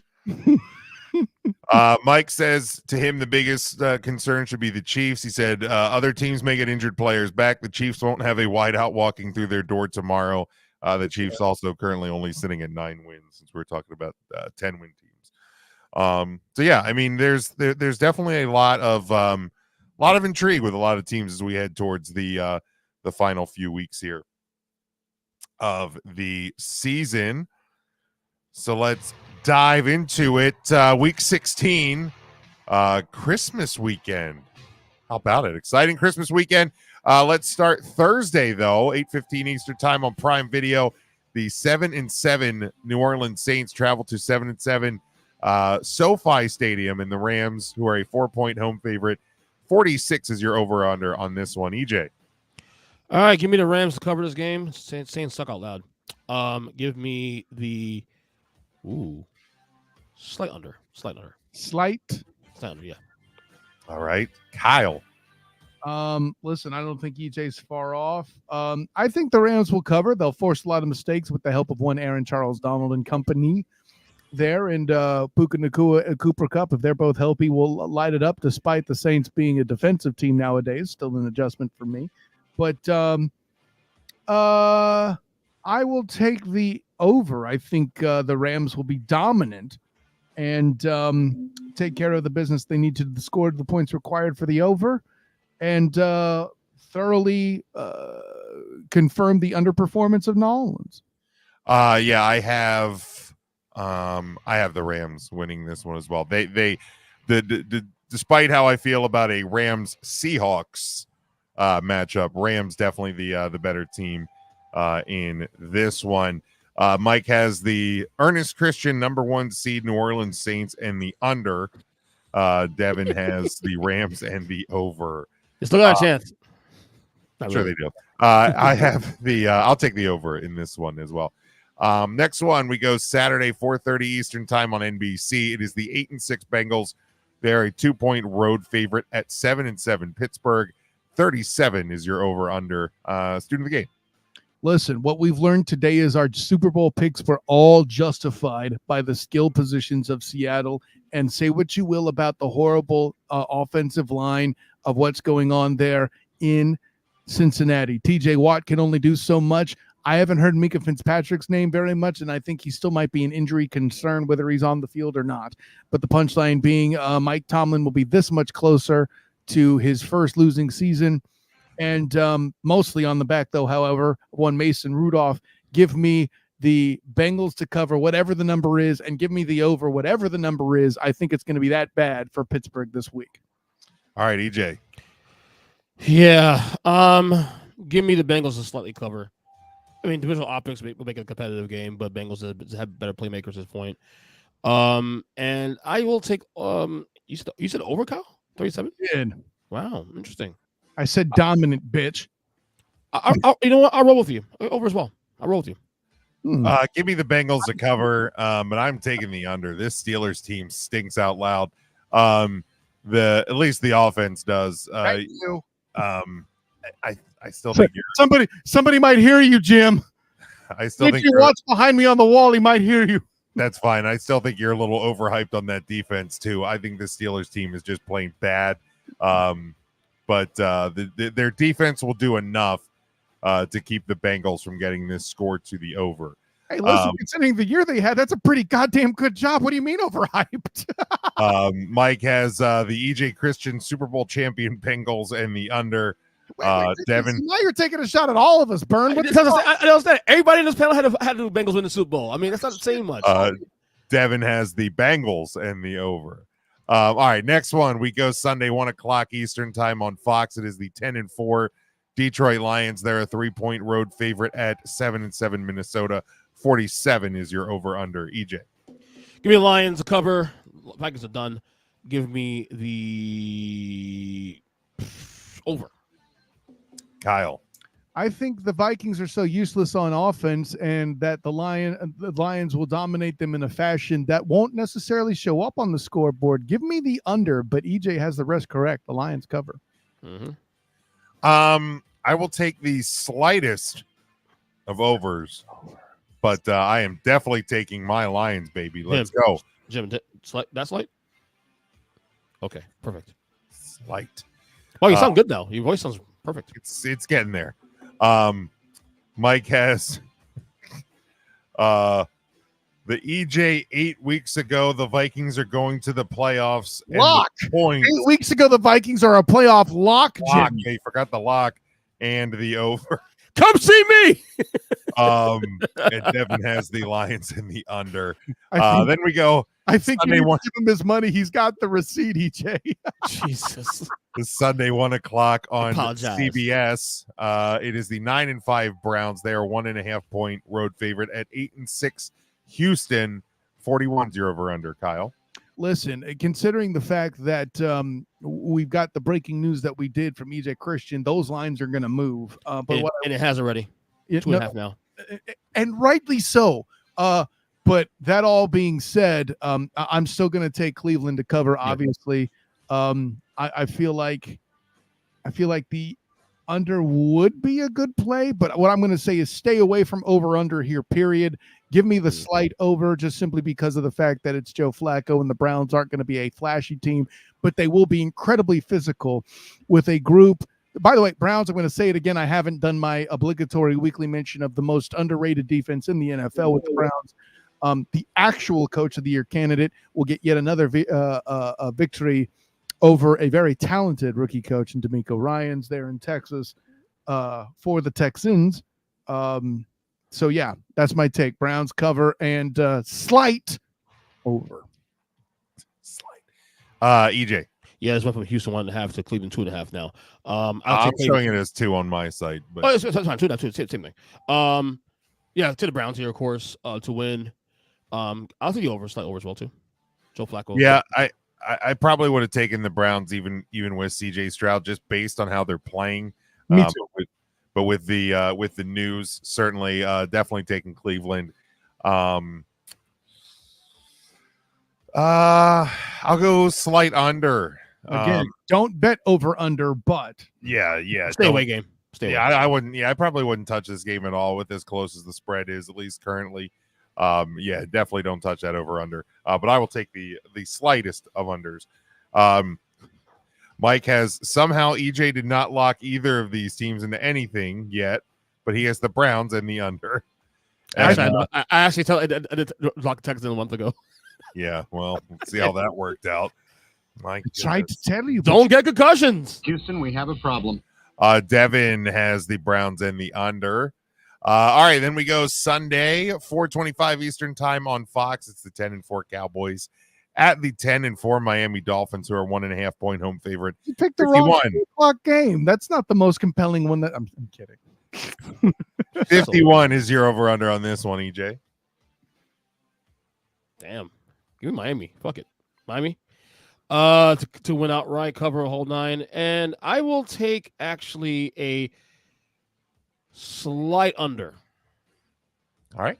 Kyle? I can't disagree more. If there's a week to pick the over up in this motherfucker, it's right damn here. The Cowboys' injuries on defense, and when I say defense, other than Christian Wilkins, can anybody even name me a Dolphins defensive player? I can, just because I used to write for the Dolphins Wire. No, that's not a bing, but Hell no. yeah, I don't know what you're thinking here, EJ, but if you do get the under, feel free to mock me. I'm very confused as to how that would happen. Give me the over for this game. That's the bet. As for the spread, It's tough. Miami. I mean, we know I'm picking Dallas, but yeah, hammer the over without question. Without question. You got to think Dallas is going to get the offense moving, and Miami always gets the offense moving. So over is the easy play in this one. Devin has Miami and the over. Homer. I'll do this one myself. Homer. Mike says, how do I make a joke here when EJ has made so many locks about both teams? But he Not loss, must wins. He's not lying. He's not He lying. is the Cowboys and the over. And then lastly, we go Monday, Christmas night, 8:15 Eastern time on ABC, on ESPN. It is the 11-3 Baltimore Ravens at the 11-3 San Francisco 49ers, who are a 5.5-point home favorite. 46.5 is your over-under. EJ, I'll let you start this one off. This is a possible Super Bowl preview also too. But give me the Niners There's the to cover. kiss of death. Here we go. Give me the Niners to cover this game. And give me the over. Niners to cover 5.5. Absolutely. There are levels to this. Tier 1, Niners. That's it. Thank you. Not the cover though. I think your disrespect for Lamar Demetrius Jackson is real here. They can win a touchdown. And I'm saying they won't. No disrespect, of course, to the 49ers, of which I'm allegedly a big homer this year. Whatever. So Homer. How the fuck does that work? That's the joke. I know, but I'll take the Ravens to That's the joke. There you go. I'll take the Ravens to cover it. But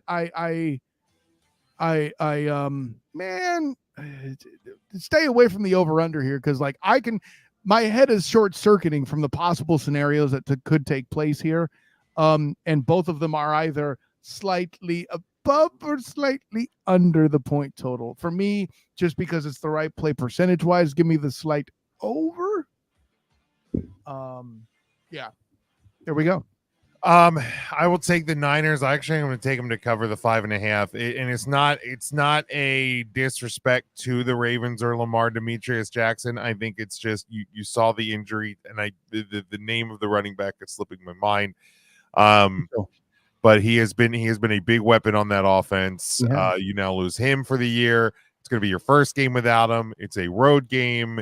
It's in a hard place to play. The Ravens have kind of been playing with fire a little bit over the last couple of weeks. They've still been finding ways to win, but I think odds are just going to catch up to them this week, and I think it's going to happen. But I think it's going to be one of those ones where they're going to be able to learn from the loss and use it later on. So give me the Niners even to cover, and I will take a very slight under on this one. That's just as good as a slight over here, man. Like, just stay the fuck away from that, you degenerates. Don't. Yeah. I feel confident about the Niners covering the game, honestly, than the over under. Honestly, Of course. Yeah, Keaton Mitchell. Thank you, Mike. Mike has San Fran via murder in the over by Christian McCaffrey alone. I feel like there's some Bengals homerism there, but that's okay. Homer. We'll allow it. Devin has the 49ers and the over as well. So that's where we leave off for our week number 16 picks. Only a couple weeks left in the regular season, guys. That is hard to believe. sad, A little insane. But That does bring us to our favorite time of the week. I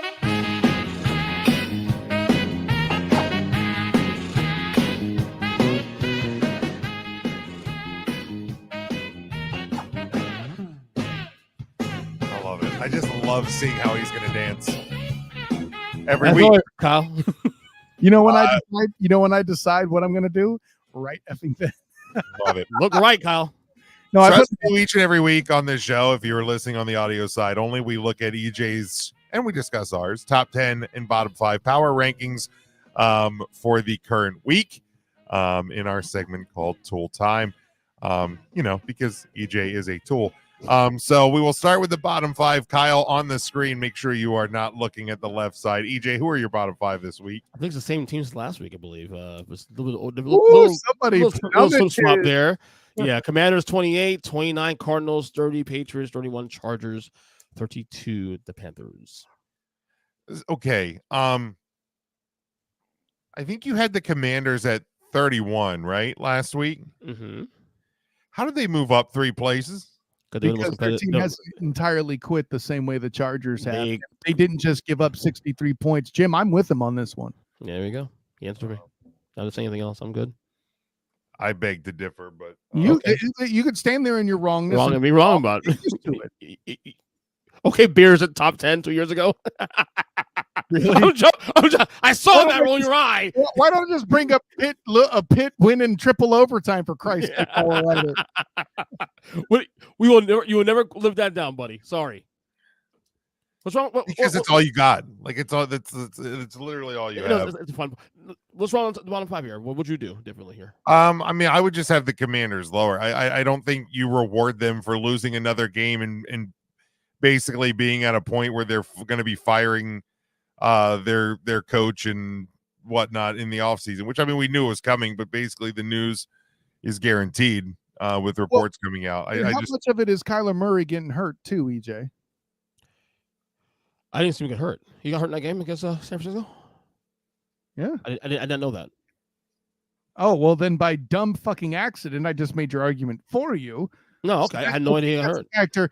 That should be a factor. That was totally a factor, and he meant it to be, wink, as to why he did what he did to raise the Commanders. At least Sam Howell continues to be one of the healthy quarterback starters all year, right? No. Brissett comes in the game. Made the game late. Look, you're arguing about 5 teams who are fucking like. I'll say. These are the 5 worst teams. These are the 4 worst teams in football. No matter it's the semantics argument of where they sit. Right. You didn't even have the Chargers in your. No, I did. No, I did. 28. Were they? Okay. We said the loser of that Raiders game would be 28, but the Chargers were so fucking bad on top of losing. And he agreed with me questioning it, but he did have them at 28. Yeah, that's fair. Yeah. All right. Top 10, EJ. Here we go. Top 10. Number 10, the Bengals. 9, Bills. 8, Browns. 7, Dolphins. 6, Lions. 5, Chiefs. 4, Cowboys. 3, Eagles. 2, Ravens. 1, Niners. This was probably the hardest. Wait, hold on. Why are you the way? There's plenty to hold on. There's plenty to grill him about. I know. But let him at least flap his mouth about why he did what he did. This was, to me, this year by far the hardest top 10 I've done. By far. So is that why you got it this wrong? Okay. Well, obviously, we agree number 1, number 2, right? We obviously agree number 1 and 2. Obviously. Okay. Yes, right? That's what you got right. Okay. Where does the trouble start? The Eagles at 3. Okay. Oh, really? Go ahead, Jim. I wasn't that mad at that. Okay. I understand that the Cowboys lost, right? So they had to fall. How did the Eagles move up after losing to the Drew Lock Seahawks? Their loss was not as bad as the Cowboys' loss. That's all. Again, 3 loss, 4 loss. 5 wasn't that impressive. The Drew Lock Seahawks. Drew Lock led a game-winning drive with under a minute and a half to go, and in the fucking rain. And you're going to tell me the that hard lost? Part? The only thing. This is the thing. This is the tough part here. Kansas City was one of the only team I could put at 3 at that point to even out the whole thing. They don't feel like a top 3 team, a top 4 team right now. They feel like a top 5 team right now. So the Eagles lost to a team who wasn't in your top 10 last week, and you moved them up. The Lions destroyed a team that was in your top 10, and they stayed the same. They're not a top 5 team right now still. They destroyed a team in your top 10, and they stayed the same. Okay. How does that doesn't make sense? Well, first of all, all, the Lions a top 5 team in the league right now? Come on. There now. should be higher than the Eagles and the Cowboys right now this week. So you said Eagles Cowboys are not top 5 teams right now? I have the Cowboys at 5. Okay, Eagles at 4? No, I have the Eagles at 6. Jesus. They lost 3 in a row, man. And they're looking worse each week. Jalen Hurts threw his 11th and 12th pick last night. Like, run down your top 10. Up a game-winning drive to Drew Lock with under 2 minutes to go. Drew Lock. And here I'm thinking you had more issue with the 7 through 10, but okay.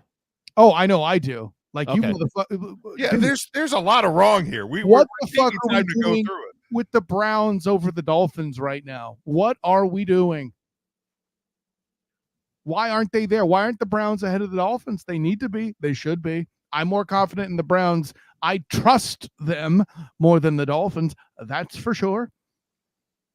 Okay. The Browns have been handling business and are a reason. There's a team, speaking of locks, you lock the Browns in. The Dolphins, you don't know what they're doing week to week. They just have accrued so much stock beating garbage-ass teams throughout the year that you put them at 7.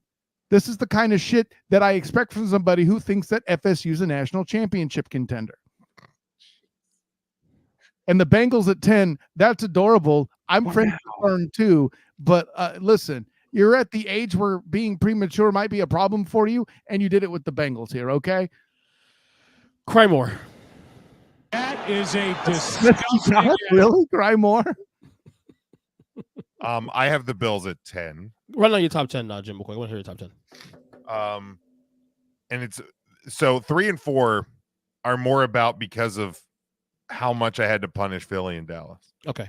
But I have Niners, Ravens, Lions, Chiefs, Cowboys, Eagles, Browns, Dolphins, Jags, Bills. Wow. So you agree with the Dolphins and Browns then?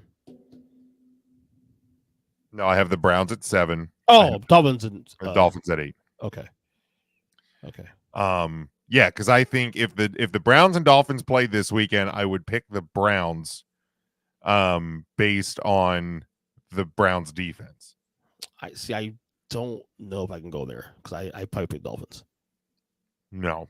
I think that front 7 is disrupting. Oh, they're great. No one's not run game to the point where they're going to be ineffective. But they're also a team that almost lost Chicago this week. They were down most of that game, and they almost lost on a Hail Mary.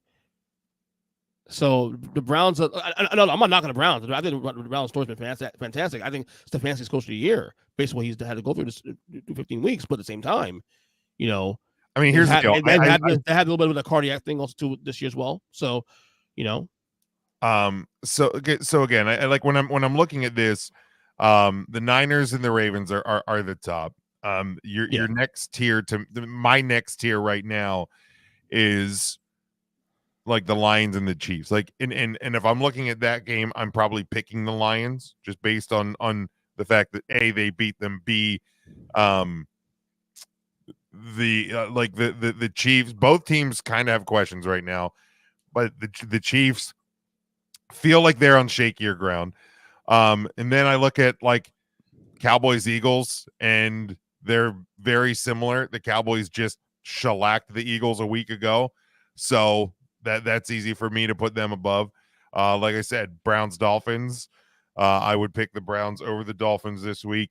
The Bills are certainly making noise. I think the sports media that's out here calling them the best or most dangerous team in the AFC are just way overreacting. They are dangerous, though. They are dangerous, man. Their ceiling. And I think it's that unpredictability element that makes them dangerous, Jim. Hear me out. For all the stuff the lamestream media is, I know what they're intending to get at. They just said it very poorly and very succinctly, or I should say tersely. What they mean to say is the reason why the Bills are so dangerous is because you don't know what you're going to get. And because they made the change in offensive coordinator that looks like it's kind of working. That's it.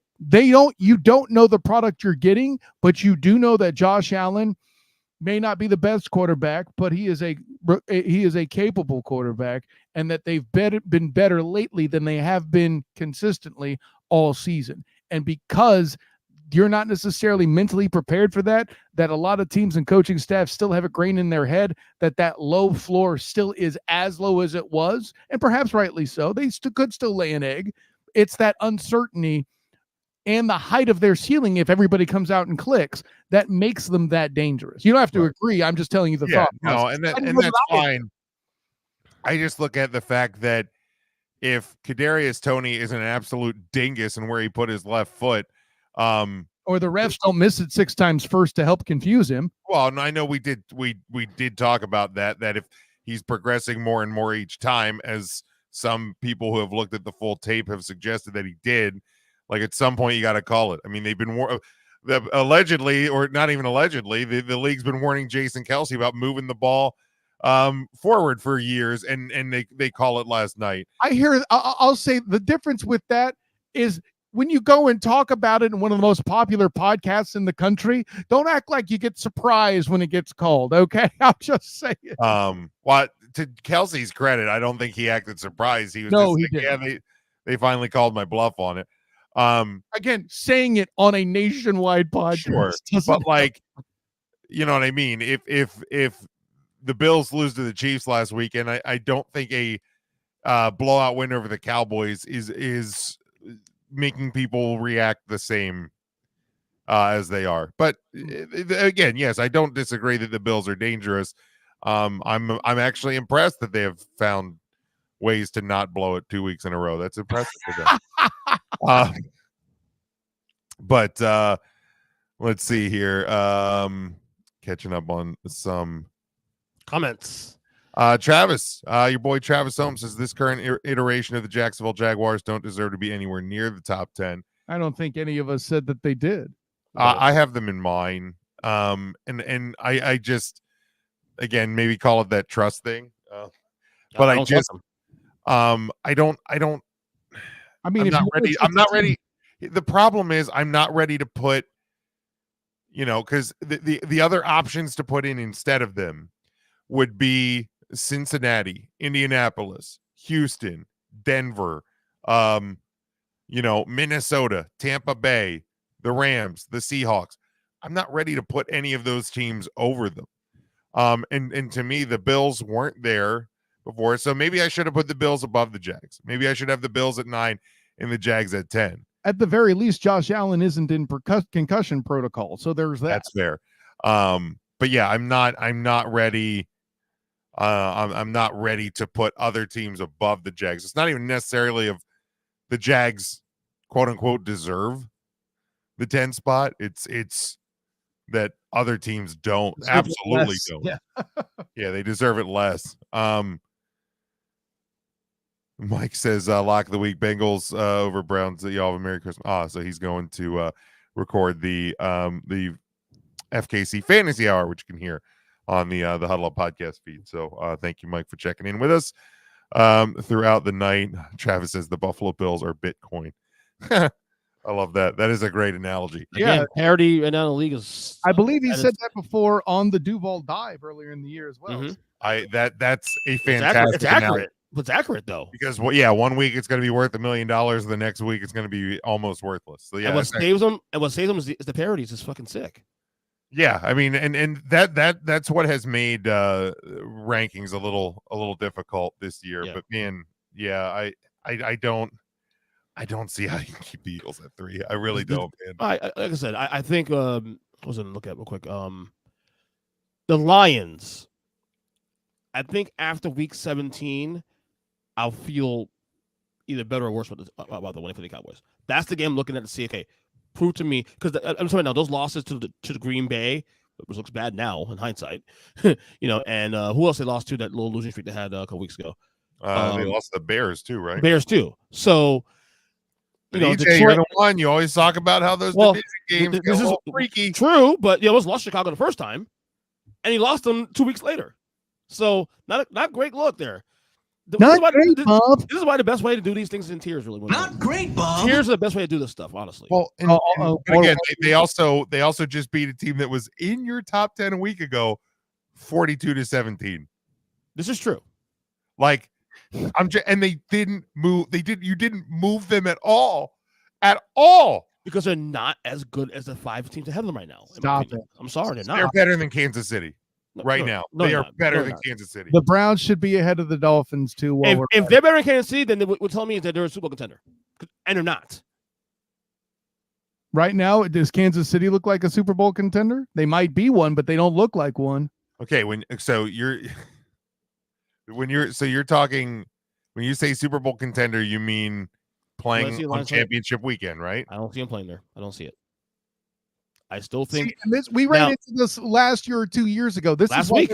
The reason why that's a bullshit take is because now what you're doing is guaranteeing in the top 4 that you have 2 of each conference, and that ain't right. Because maybe you have a scenario where somebody in the other conference is better than one of the other reps, but as a result of the fact of where they sit, they're going to be made better than they actually are. It's the same reason FSU got left out, is because that was taken out of the equation by the selection committee. Take it, bitch. Like, you done yet? But I mean, so looking at the last 5 weeks for the Chiefs, they lost to the Eagles. They had a fairly convincing win against the Raiders. Great one there. Then they lost to the Packers. They lost to the Bills, and they struggled against the Patriots. Struggled. I mean, they only won by 10, and there was they points. Covered the spread. They were 9-point favorites and won by 10. What are we doing here? I mean, there was points where the Patriots, if they would have anything that resembles an offense or a defense, could have made that a game or possibly won. We're not. I mean, again, the parity in this league is sick, man. It is sick. God, what a punt! What a punt! Parity is sick. I'm telling you. And you get it Sunday. Again, the best way to do this stuff is in tiers. Honestly, it really is. And now, listen, if any team in football punted as much as you, they would never win a game. Anyway. Probably. Which means now my tiers, EJ's tiers, the debut. I'm not sitting through another one. No. Look at this. You'll enjoy this. You enjoy this. No, so the bottom. So hey! Listen to this. So bottom 5, landed in Cancun weeks ago. Commanders, Cardinals, Patriots, Chargers, and I don't have, man. We're already at 2 hours in. Stop it, Kyle. Relax. You'll be okay. Next tier up, New Sorry, York. I have a life. I'm still recovering. Kyle, if you keep interrupting him, it's only going to make this longer. Just lie back and take it, and it'll be over in 2 minutes. I'm making sure this mistake is never made again by the producer, Jim. Just like Mrs. told time, lay back and just let it happen. It'll be over in 2 minutes. Exactly, and she's good for it. And 2 kids later. Here we go. New York lull. Look at laugh out loud. New York, right now. Fugazi next tier up. These teams who can once in a while win a game and think, oh, well, no big deal. They win a steal game here and there, but they're not really that good. Saints, Packers, Vikings, Steelers, Falcons, Bears, Raiders, and Titans. They're fake. They're fake. They're frauds. Okay. Now your favorite word, Kyle, frisky. See that frisky line up there? Jaguars, frisky. They got demoted to frisky. Bengals. Demoted to their what? This didn't exist. They were in something. How could anyone get demoted to anything? You tool. Listen. These teams here are frisky: Rams, Bucks, Seahawks, Broncos, Colts, Texans, Jaguars, and Bengals. These 4 teams here something to prove. Obviously, Bills have something to prove the last couple of years. Dolphins still there. Lions, Browns, something to prove. Hey, look, the Eagles, Cowboys, and Chiefs are contenders, but got some question marks. You agree with that? Then the last 2 tiers. Worthy challenger? Well, no Monday Night Football. Ravens. Right there. And then, of course, tier 1. Stands alone. Niners. Your Niners. Juggernaut. Bitch. Well, first of all, let the record show, if you start growing hair and start making comments about beer and talking to another co-host, in other words, by beer, I mean brew, and, of course, start growing hair, you can't be fat Nick Wright. I need you to know that, okay? Can you stop it? I'm not fat for the record.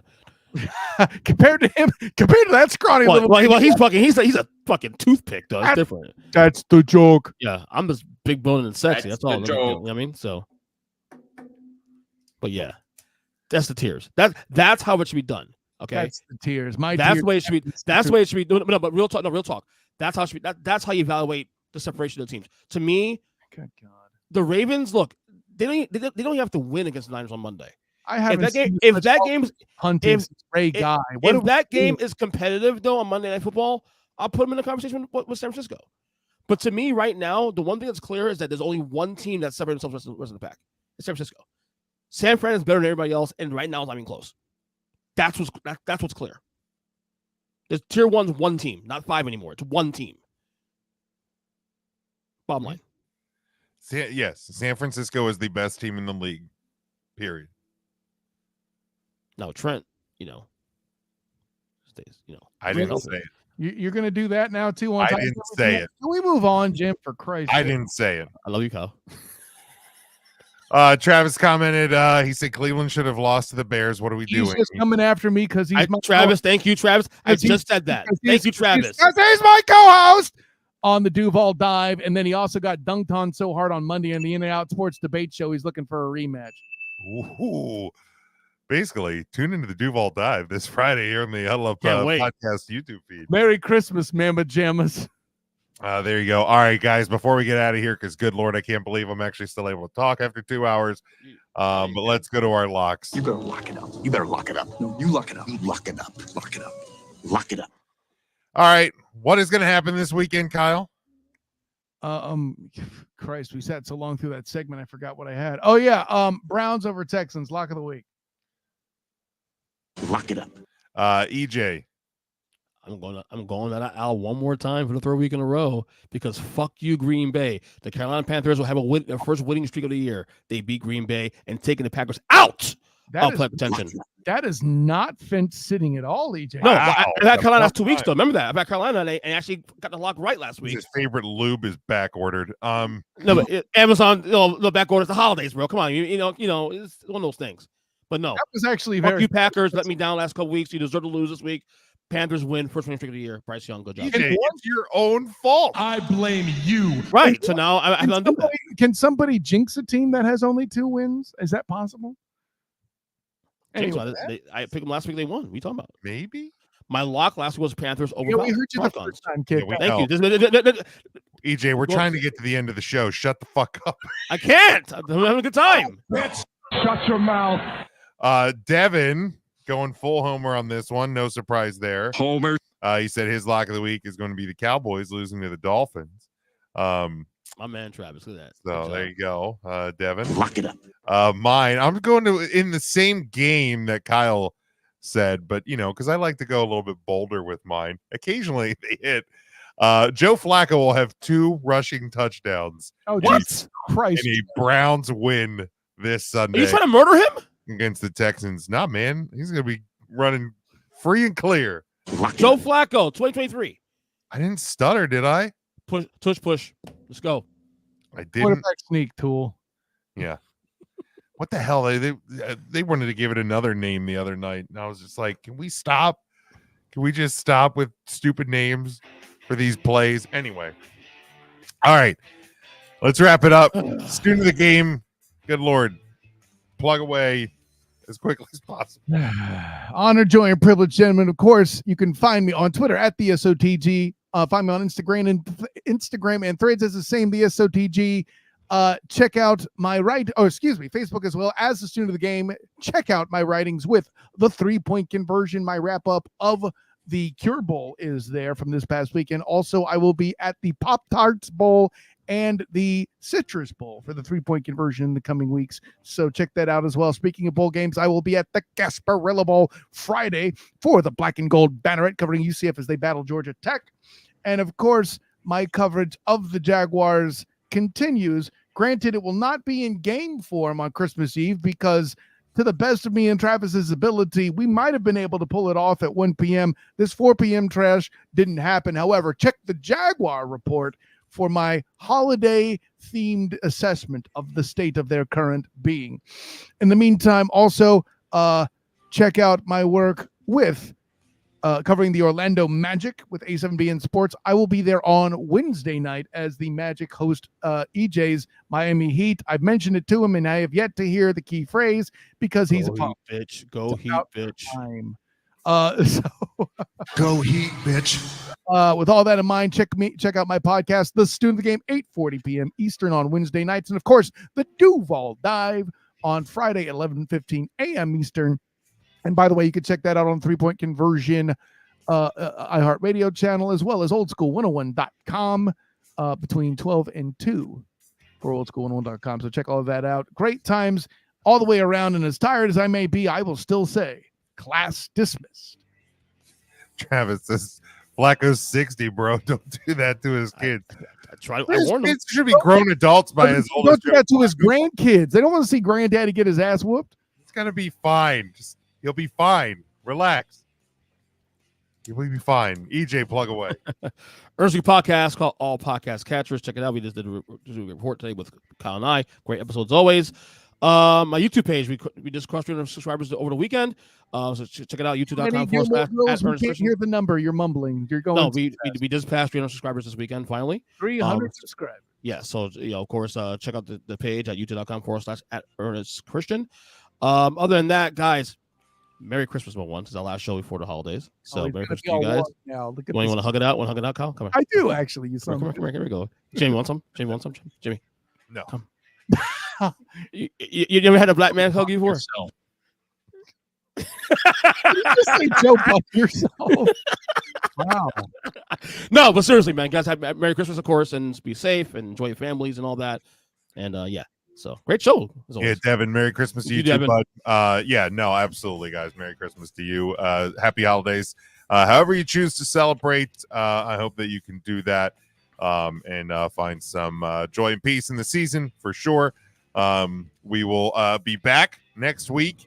We're not taking time off as it is the day after Christmas. So we'll be right back at it next Tuesday night. So make sure you are following along with us, Facebook, Twitter, YouTube, TikTok as well. We stream live on Facebook, on YouTube, and on Twitch. So make sure you get us there. You get our merchandise over at tpublic.com. Subscribe on all podcast platforms. Guys, it's so simple. It's free. We're not just click a share button. If you like us, share it. If you subscribe to us or if you like us, so hit the subscribe button, rate and review it, share it with your friends. That'll certainly continue to help the show grow. Appreciate all the hard work everybody has done this year, and have a great holiday. We'll be back next week. Until then, stay safe, stay smart, and go for the win.